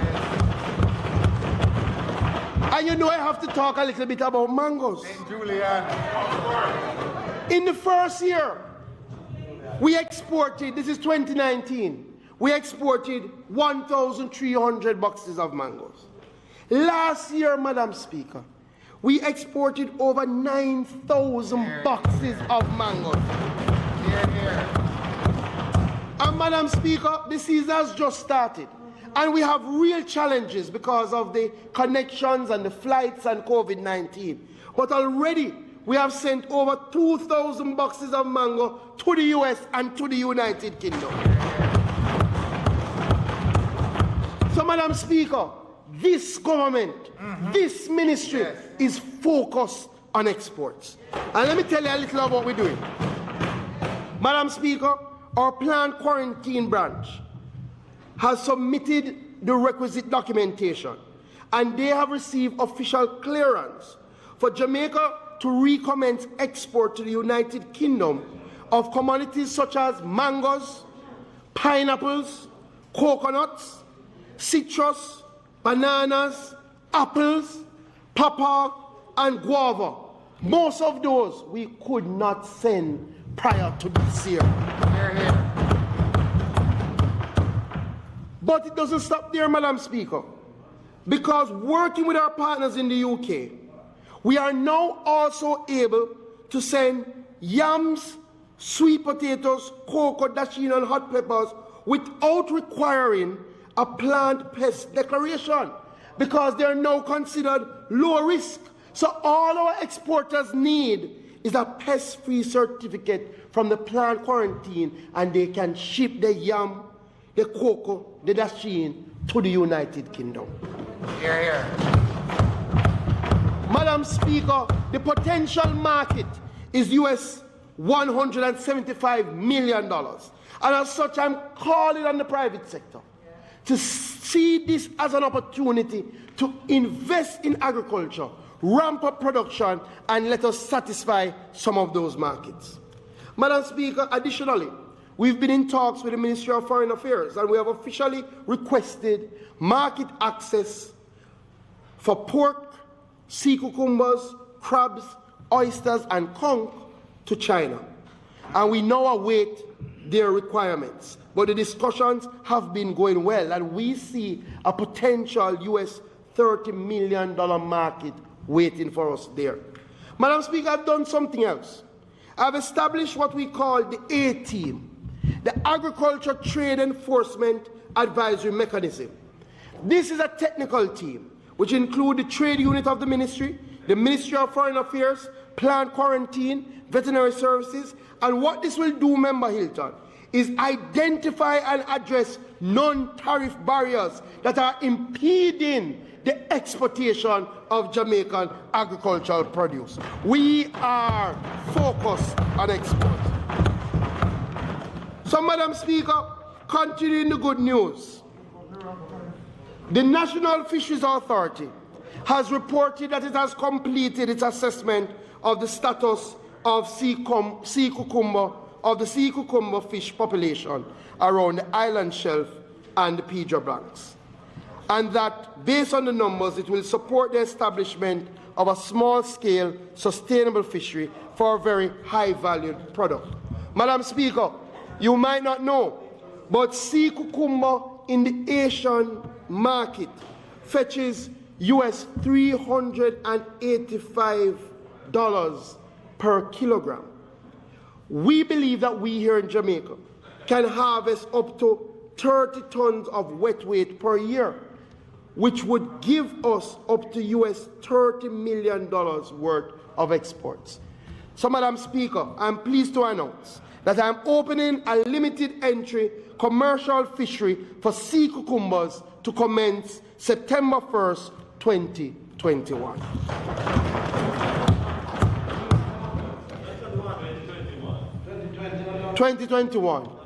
Sorry, 2021.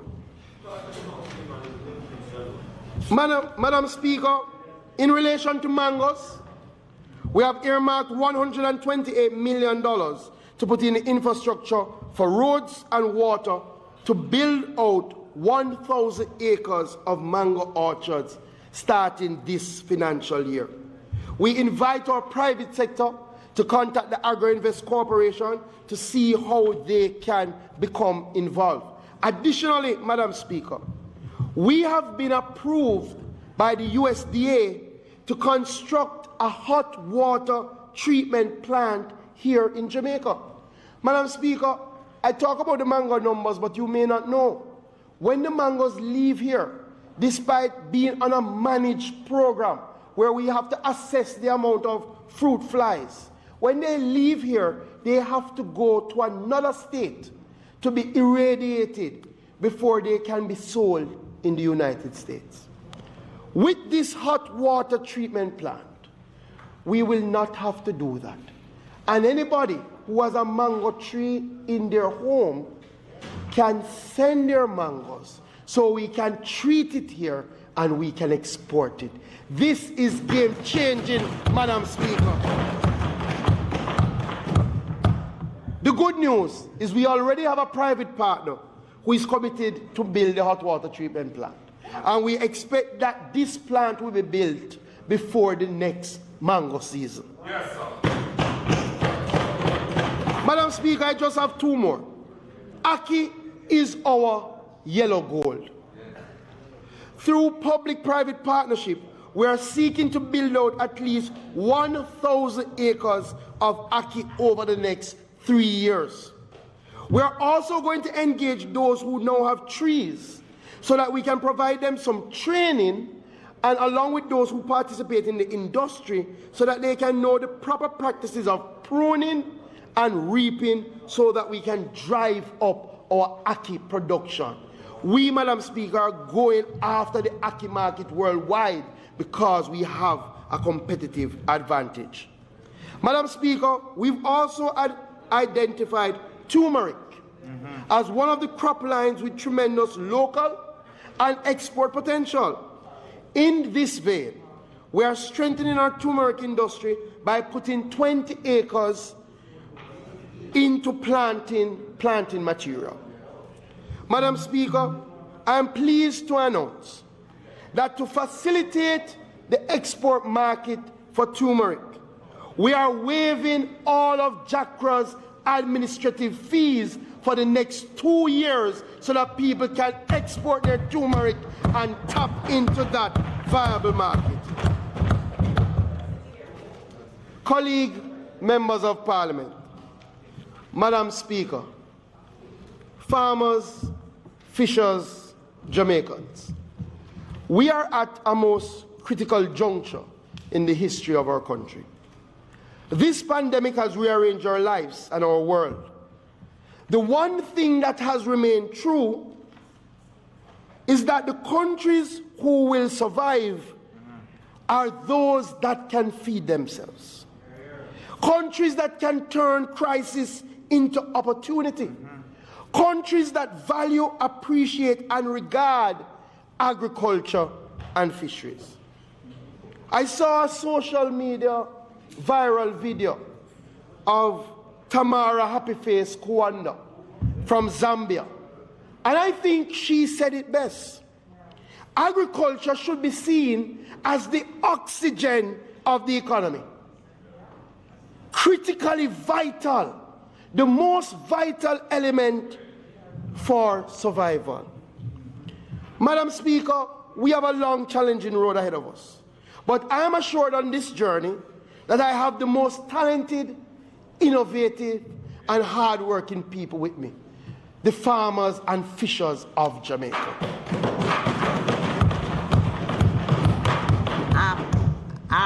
Are we finished? We will transform Jamaica. We will create a new face of food where food security is priority, agribusiness development is key, climate smart technologies are being incorporated, and we are expanding exports. Through agriculture and fisheries, we will build back stronger, we will build back better, so help us God. God bless you all.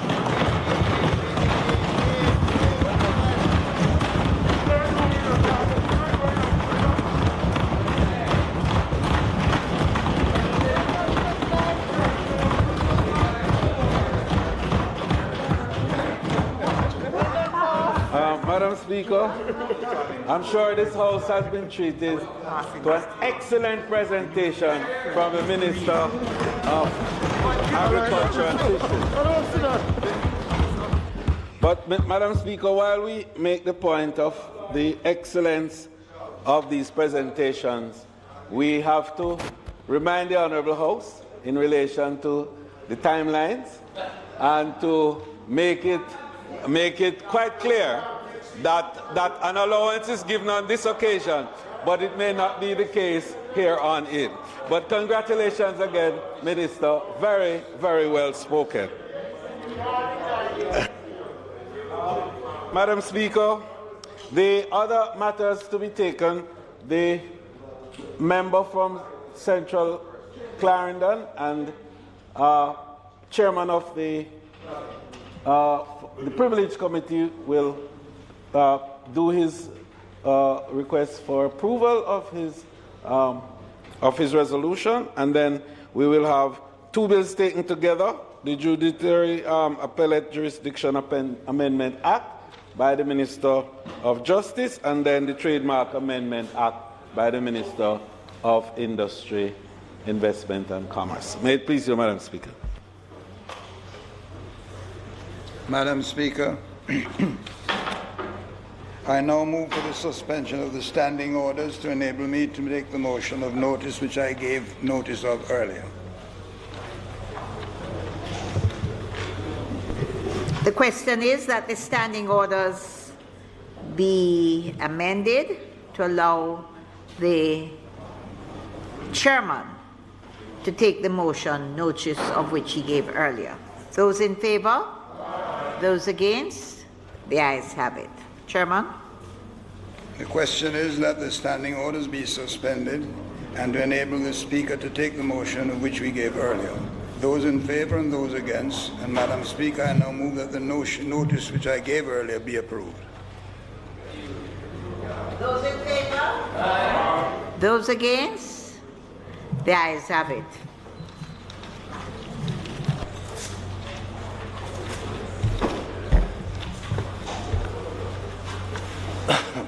Madam Speaker, I propose to open the debate on two bills entitled the Judiciary Appellate Jurisdiction Amendment Bill 2021 and also the Judicature Parish Courts Amendment Bill 2021.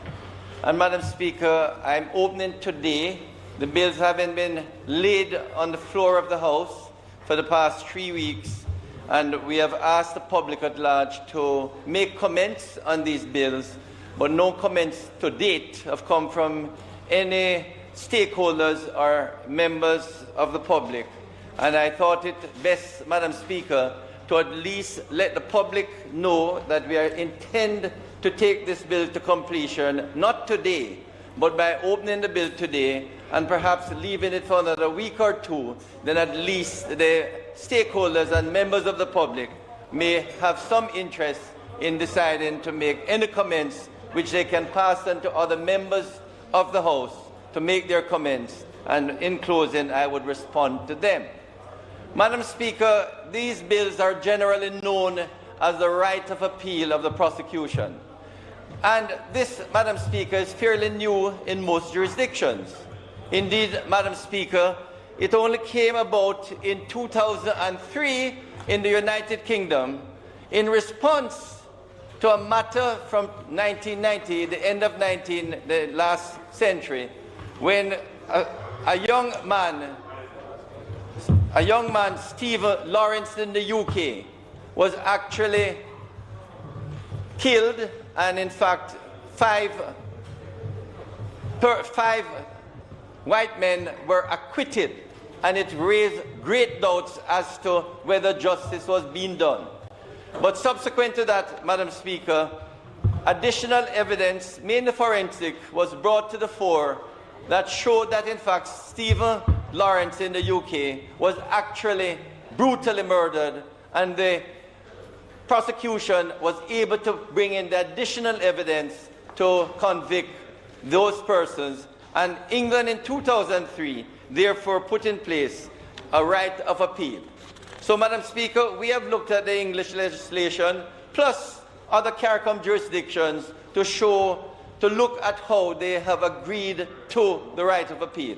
And I know their defense counsel in this Parliament, Madam Speaker, who do not support the double jeopardy, and we are not in support of the double jeopardy. What we have here, Madam Speaker, which we will explain, is exception to the double jeopardy. Exception. And I say, Madam Speaker, that when this bill first came to me, this is over 5 years ago, as a defense attorney, I was not in support, but having looked at it and modified, and over the last 3-4 years, we have modified it significantly so that only in exceptional cases will the prosecution have a right of appeal. And this, Madam Speaker, you will see how we proceed with it. So, Madam Speaker, I'm very pleased to present to the House of Representatives the Judicature Appellate Jurisdiction Bill 2021 and the Judicature Parish Courts Amendment Bill 2021, and I will do both at the same time, opening today. The amendments will grant a limited right of appeal to the prosecution in criminal proceedings in the parish court or circuit court. Madam Speaker, the bill seeks to 1. Amend the law to grant to the prosecution a right of appeal where there has been a verdict of acquittal in an administration of a justice offence. Secondly, Madam Speaker, where there has been a verdict of acquittal based on a point of law or a point of mixed law and fact that was erroneously upheld by the trial judge. Thirdly, Madam Speaker, the sentence handed down was unduly lenient and manifestly inadequate for the offence, having regard to any applicable sentencing guideline, or the court did not have the power to pass the sentence. Further, Madam Speaker, the bills will allow the prosecutor to refer an acquittal to the Court of Appeal for their opinion on any point of law, any point of mixed law and fact, and where the trial was conducted by a judge sitting without a jury on any point of fact that arose in the case. Second, Madam Speaker, an amendment will also be made to the Criminal Justice Administration Act to provide an exception to the rule against double jeopardy. This would allow the prosecution, with the written consent of the Director of Public Prosecutions, to apply to the Court of Appeal to quash an acquittal and direct a retrial in certain circumstances. Madam Speaker, the Legal Aid Act is also being amended to allow legal aid to be available to a respondent in any criminal appeal. Certain procedural requirements that will accompany the limited right of appeal by the prosecution will also be provided for. These include, among other things, the time limits for when the prosecution may give notice of and serve an application for leave to appeal and prefer an indictment for retrial of the acquitted person. This House is asked to note that the definition of prosecutor is being expanded to take into consideration the other persons who may legally exercise prosecutorial powers. The definition of prosecutor will be the DPP or any of the attorneys at law employed in that office, or an attorney at law to whom the DPP has granted authority to prosecute the case, a clerk of the court, the Integrity Commission's Director of Corruption Prosecutions, the Director General of the Major Organized Crime and Anti-Corruption Agency, MOCA, and a person who has initiated a private prosecution. Madam Speaker, this matter has been ongoing for quite some time, as I indicated. Actually, when I came into office in 2016, it was one that was presented to the Legislation Committee coming from the last administration. Not the present bill. A previous bill which was too expansive. And it was modified, Madam Speaker. I made several changes through consultations with all the key institutions. And what we now have is a more balanced and acceptable law. Madam Speaker, historically in the criminal justice system, it has been recognized that, having regard to all its resources, the state has more power than an accused person. Consequently, the law has traditionally provided certain safeguards to protect the accused from this imbalance of power in favor of the state. The safeguards include the presumption of innocence, the right to due process and a fair trial, the prosecution's burden of proof, the right of appeal afforded to accused persons against conviction of an offence, and the double jeopardy rule. Madam Speaker, this imbalance in favor of the state has, however, shifted over time. Modern developments, such as the intricate transnational nature of modern criminal operations with extensive resources, and the technological advancement in forensic science, particularly the use of DNA evidence, have necessitated a review of some of the traditional rules. Strict adherence to the traditional rules can now serve to undermine the integrity of the justice system. For example, where subsequent to an acquittal, fresh evidence become available in the form of a voluntary confession or DNA evidence, which point to the guilt of an acquitted person, the prosecution cannot appeal at this time against the acquittal, and justice is not served. Madam Speaker, the prosecution has no right of appeal, whereas the judge has misdirected the jury in his summing up, and which has led to an acquittal. Madam Speaker, the prosecution also has no right of appeal against an acquittal that was obtained as a result of actions designed to pervert the course of justice. Such actions, Madam Speaker, may take the form of intimidation of witnesses, the destruction or disappearance of material evidence, and perjury. These are administration of justice offences. Madam Speaker, many of our Caribbean neighbours have already passed legislation that allows the prosecution to have a limited right of appeal. Therefore, Madam Speaker, the amendment will bring us in line with CARICOM and Commonwealth nations such as Barbados, Trinidad and Tobago, Bermuda, and the United Kingdom. Madam Speaker, the time has come for Jamaica to amend its laws and provide the prosecutors with a right of appeal. Madam Speaker, I will now highlight the main features of the bill, of the two bills. In the Appellate Jurisdiction Amendment Act 2021, Clause 2, this clause provides the introduction of new terms and their subsequent definitions.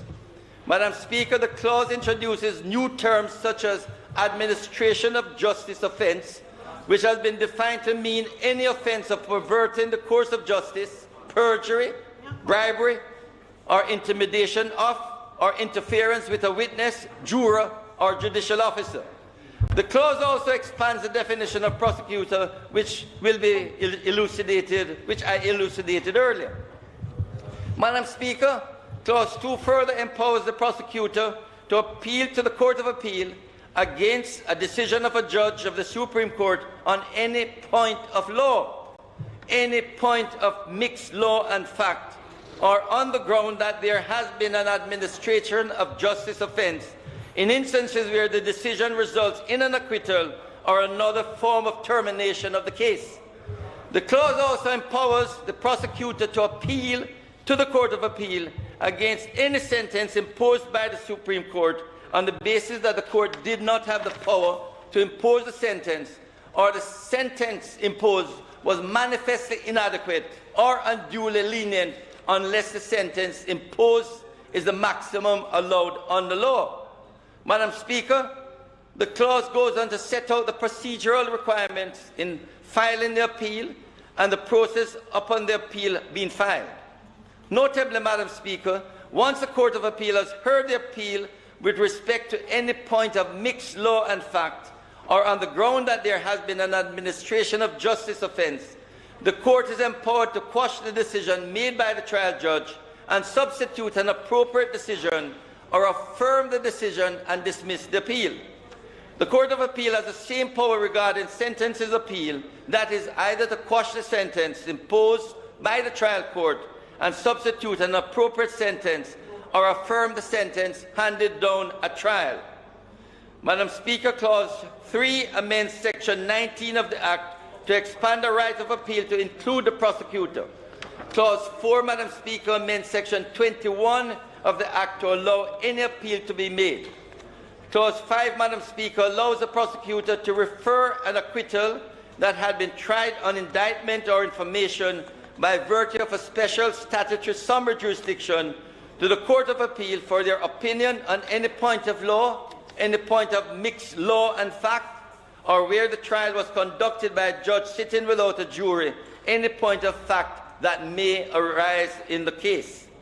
Madam Speaker, the clause also allows the prosecutor in criminal proceedings where an accused has been discharged on the grounds that there is no case to answer, the proceedings have been stayed, or a ruling has been issued to terminate the trial, to refer any point of law, point of mixed law and fact to the Court of Appeal, and the Court shall consider the point and provide its opinion.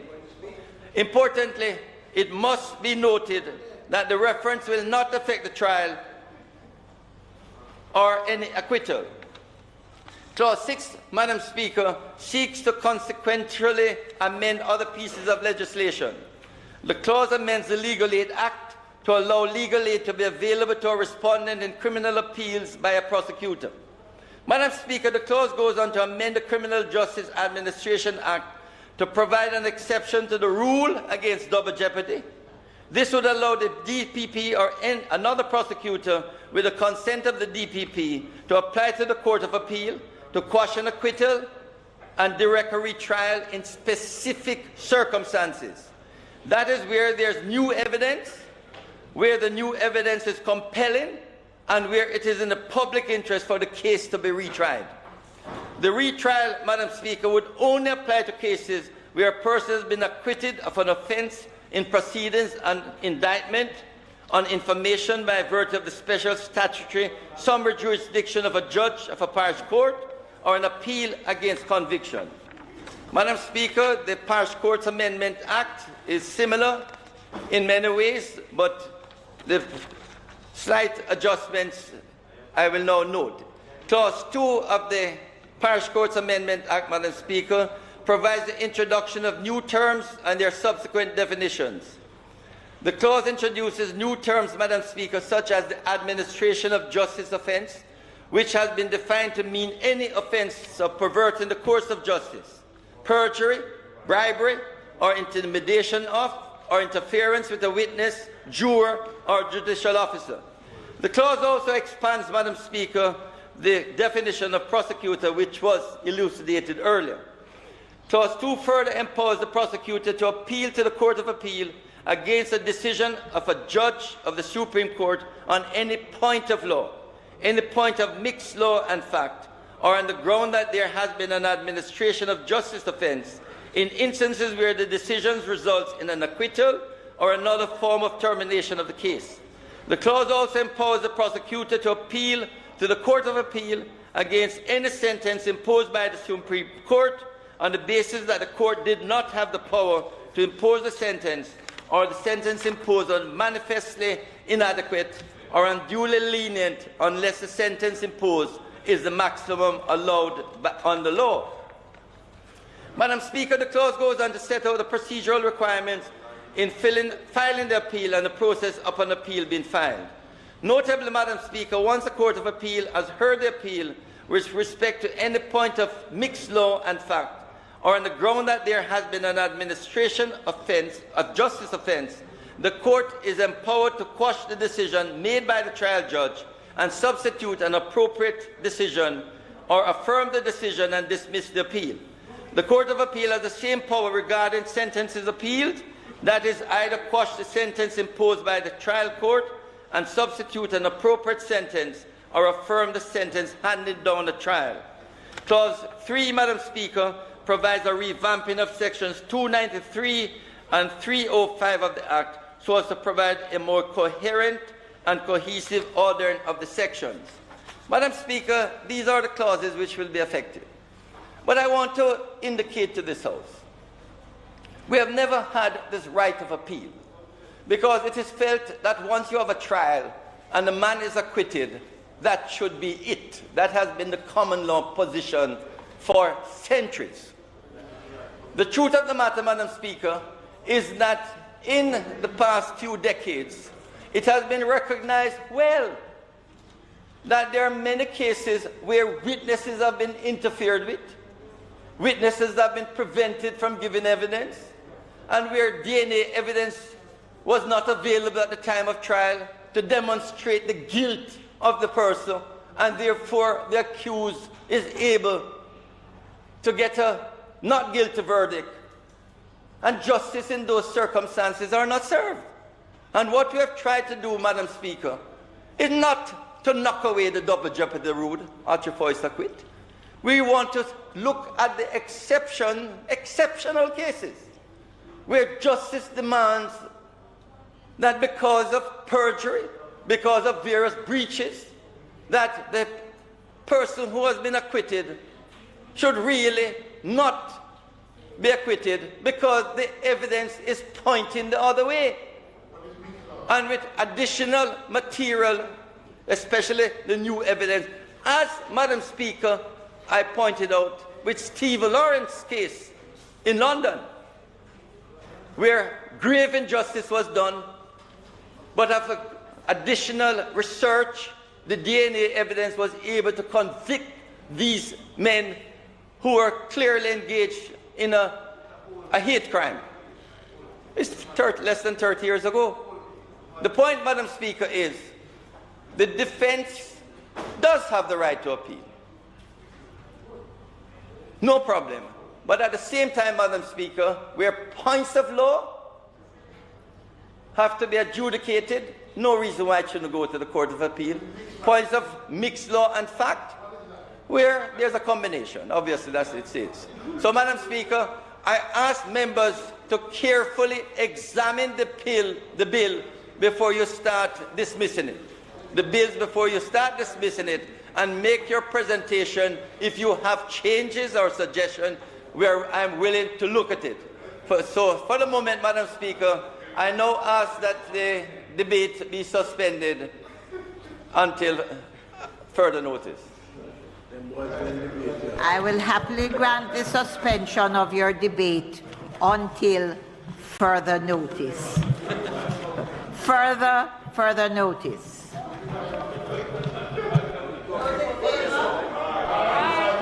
Those against? The ayes have it. The debate is suspended.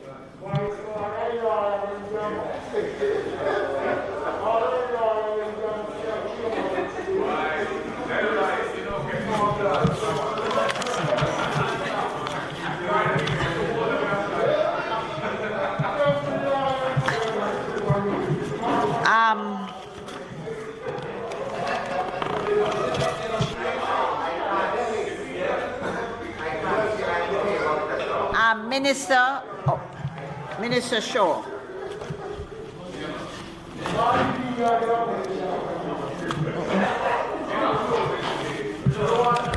Thank you. No, we're not dividing at this work. We're not dividing at all.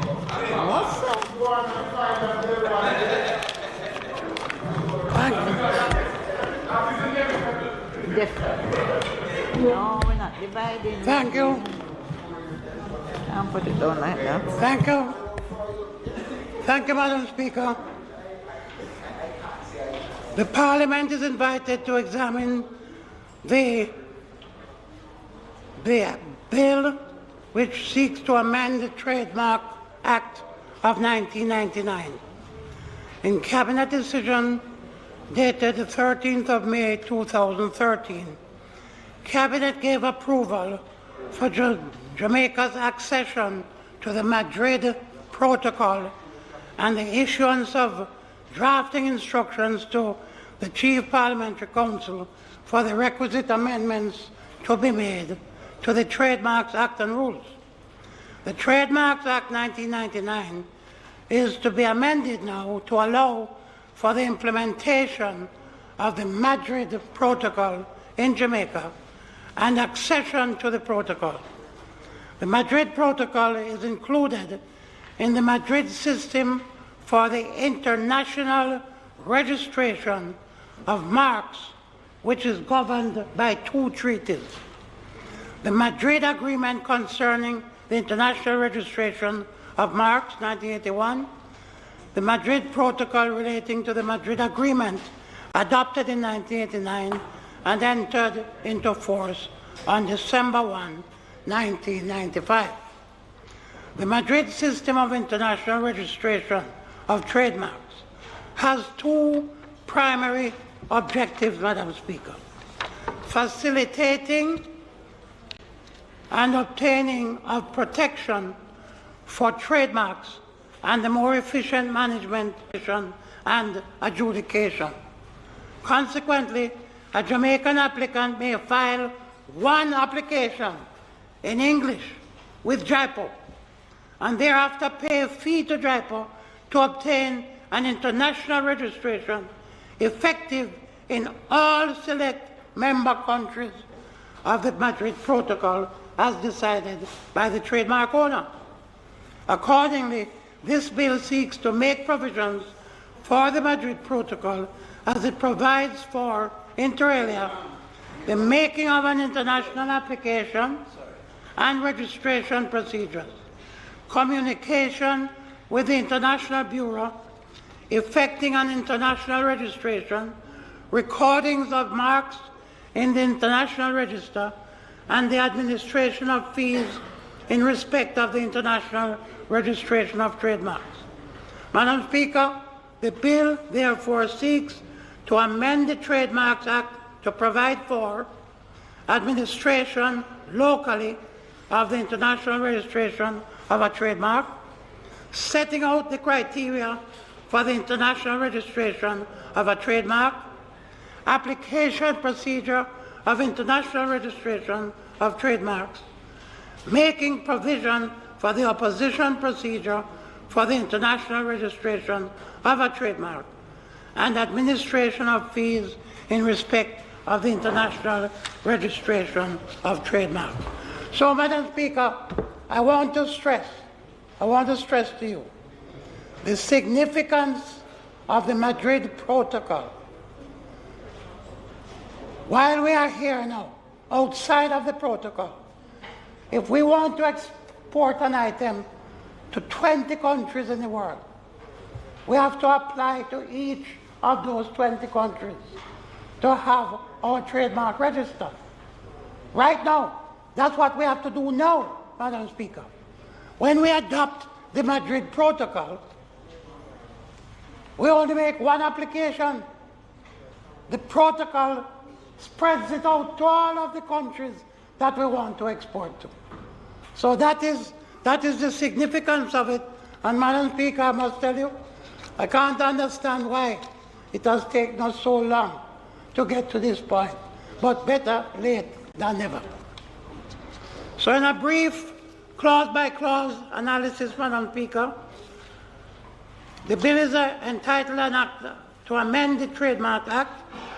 In Section 2, Madam Speaker, we have the interpretation section of the Act, and is amended to incorporate key terms to comply with the protocol.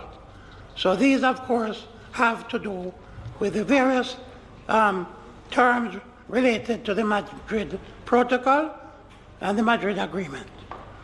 Those terms will ensure the alignment of the Act with the Madrid Protocol, Madam Speaker. The amendment of Section 9 is to allow equal protection for trademarks used for identical or similar goods or services, and trademarks used for dissimilar goods or services. Section 11 of the Act is being amended to add on additional absolute ground of refusal of registration of a trademark where the trademark misrepresents or misappropriates the traditional knowledge or traditional cultural expressions of indigenous or local communities. Section 12 of the Act is being amended to add another ground of refusal of registration of a trademark where the trademark consists of or contains a representation of the coat of arms of Jamaica, the national flag of Jamaica, any other Jamaican national emblem or symbol, unless the registrar is satisfied that consent has been given by or on behalf of the government of Jamaica. This section, when amended, will also provide that where a trademark which is the subject of an application or registration contains the name Jamaica or the name of another country or abbreviations or homonyms thereof, a map of Jamaica or national colors of Jamaica or another country, a national emblem or symbol of Jamaica or national emblem or symbol of another country, the registrar may impose a condition or a limitation on the trademark in the register to the effect that goods or services for which the trademark is registered shall originate in Jamaica or in another country, as the case may be. This is intended to ensure protection for country names in the trademark system from being used in trademarks without the goods or services originating in the country. This is very important because we see a lot of illegal things, Jamaican products being called Jamaican products in foreign territories and never made in Jamaica, Madam Speaker. So it is named in the trademark or without there being any genuine connection to the country named in the trademark. Very critical. Section 14 is being amended to correct an error in reference to paragraph B instead of paragraph A. Section 22 is being amended to replace the trademarks journal with the intellectual property journal. Madam Speaker, there's a new section starting with 26A, outlines the circumstances in which an international trademark application under the Madrid Protocol may be filed with the registrar by persons who are either nationals of Jamaica, are domiciled in Jamaica, or who have a real and effective industrial or commercial establishment in Jamaica. The section also outlines the procedure to be followed by the registrar where she receives a properly filed international trademark application under the Madrid Protocol. Section 26B, new section, provides that all communications, including international applications to the International Bureau, shall be in English and be transmitted through the registrar. New Section 26C provides that international trademark applicants may request that their international trademark application be extended by the International Bureau to other territories not originally included in the original application. New Section 26D provides that an international registration of a mark shall be valid for 10 years from the date of registration, but that upon the expiry of 5 years from the date of registration, the international registration shall become independent of the basic application or national registration. The section further provides that the protection resulting from an international registration may not be invoked if within that 5-year period the basic application or national registration is cancelled, invalidated, or revoked. So, Madam Speaker, Section 26E, also a new section, where the registrar shall examine international registration on substantive grounds only. New Section 26E specifies that the registrar shall publish the international registration in the Intellectual Property Journal and proceed to examine the international registration on substantive legal grounds only. Under the Madrid Protocol, the International Bureau examines the applications for formalities and priority claims. The section also provides that persons may oppose international registrations coming into Jamaica by filing with the registrar a notice of opposition within 2 months from the date of publication. New Section 26F specifies that the registrar shall notify the International Bureau of the refusal to register any international registration within 18 months of notification of registration by the International Bureau, along with a statement of the grounds of refusal. New Section 26G provides that when all the procedures before the registrar are completed and provisional refusal has been either totally or partially withdrawn, the registrar shall send notification to the International Bureau to that effect. New Section 26H provides that when all the procedures before the registrar are completed and the registrar has decided to confirm the provisional refusal, the registrar shall send notification to the International Bureau to that effect. New Section 26I provides that when all the procedures before the registrar are completed and there is no ground for the registrar to refuse protection, the registrar shall within 18 months send to the International Bureau a statement to the effect that protection is granted to the mark. New Section 26J, Madam Speaker, provides that after the registrar has notified the International Bureau that protection is granted or refused for the mark, there is a further decision which affects the protection of a mark. The registrar shall send to the International Bureau a further statement indicating the goods and services for which the mark is protected. New Section 26K clarifies that an international registration designating Jamaica will have the same legal effect as if the application for the registration of the mark had been a national application filed directly with the registrar and the mark had been registered directly by the registrar. It also stipulates that the filing date of the international registration is the date of the international registration or subsequent designation. New Section 26L prescribes that where an international registration designating Jamaica is cancelled by the International Bureau, the person who was the holder of the international registration may file an application for the registration of the same trademark directly with the registrar as a national application.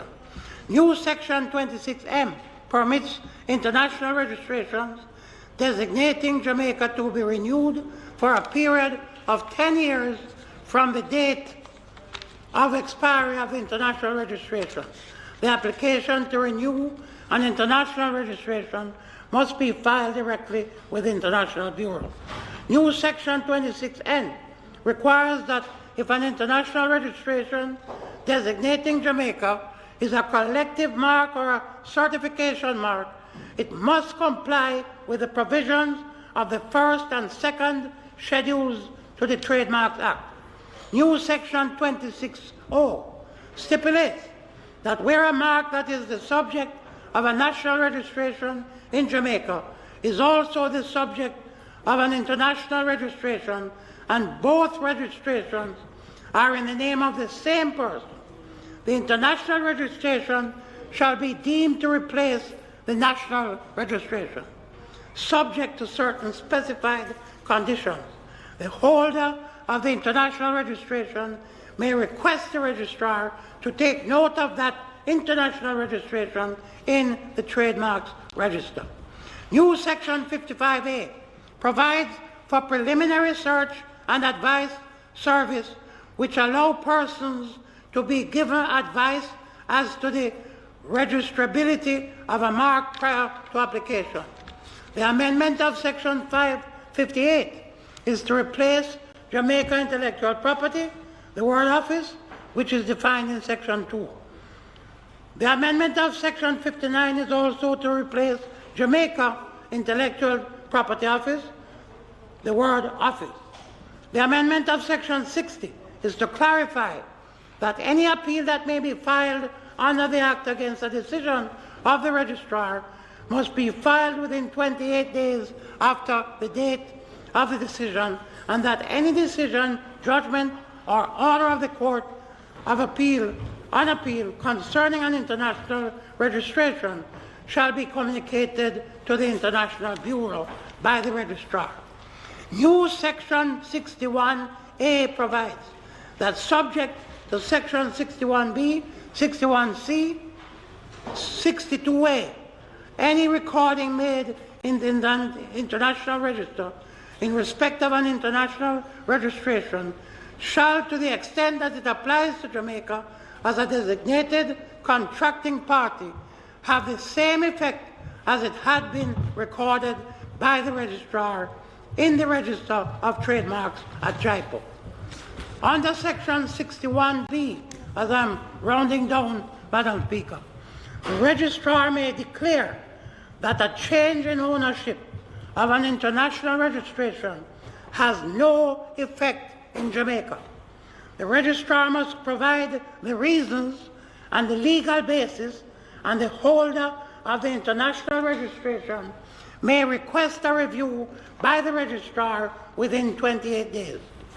Under Section 61C, the registrar may declare that a limitation of goods and services in an international registration has no effect in Jamaica. The registrar must provide the reasons on the legal basis, and the holder of the international registration may request a review by the registrar within 28 days. Under Section 62A, the registrar may declare that a correction in an international registration has no effect in Jamaica. The registrar must provide the reasons and the legal basis, and the holder of the international registration may request a review by the registrar within 28 days. And, Madam Speaker, the amendment of Section 78 is to replace Jamaica Intellectual Property Office with just the word office. And the third schedule of the Principal Act is amended by deleting certain paragraphs which are no longer applicable. Madam Speaker, as I complete this presentation, I would like to say that the Jamaica Manufacturers and Exporters Association, the private sector organization, and many other agencies and associations they are extremely happy that we have reached the point now for the entry into the Madrid Protocol.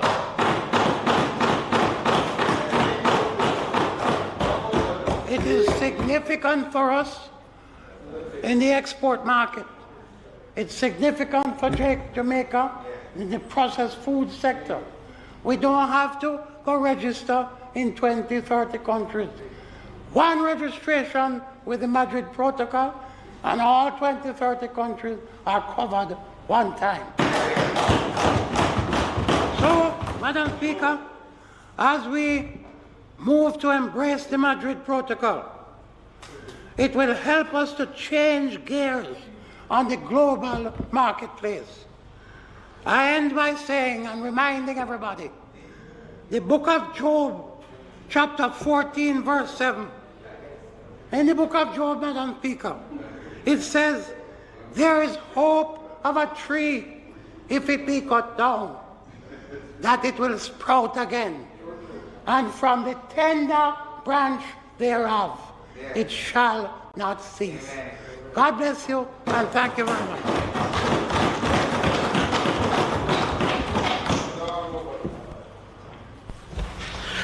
Madam Speaker, I beg to move for the suspension of the sectoral debate until Tuesday, the 18th of May 2021, when the speakers will be the Minister of Local Government and Rural Development, the Minister of Science, Technology and Energy, and the member for Southwest Clarendon, Lothian Cousins. May it please you, Madam Speaker. There is not intended to do any further business for the day. I therefore invite you to adjourn this Honourable House until Tuesday, the 18th of May at 2 p.m. at the George William Gordon House. May it please you, Madam Speaker.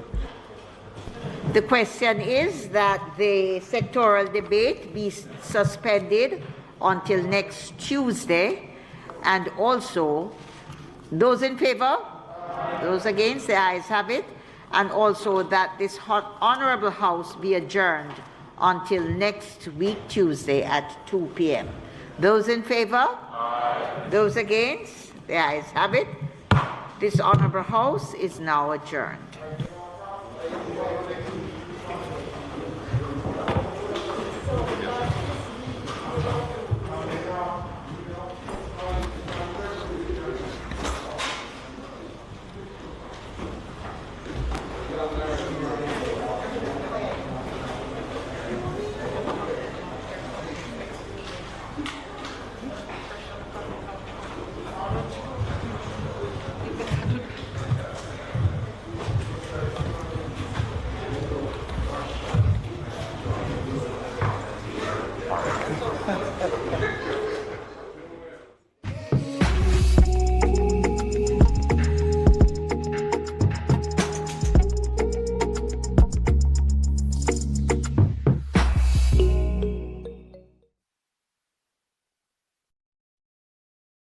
The National Family Planning Board now presents a parenting tip from Nelson Mandela. History will judge us by the difference we make in the everyday lives of children. We live in a digital environment where information is easily accessed and opportunities are limitless. An age to think big, to innovate,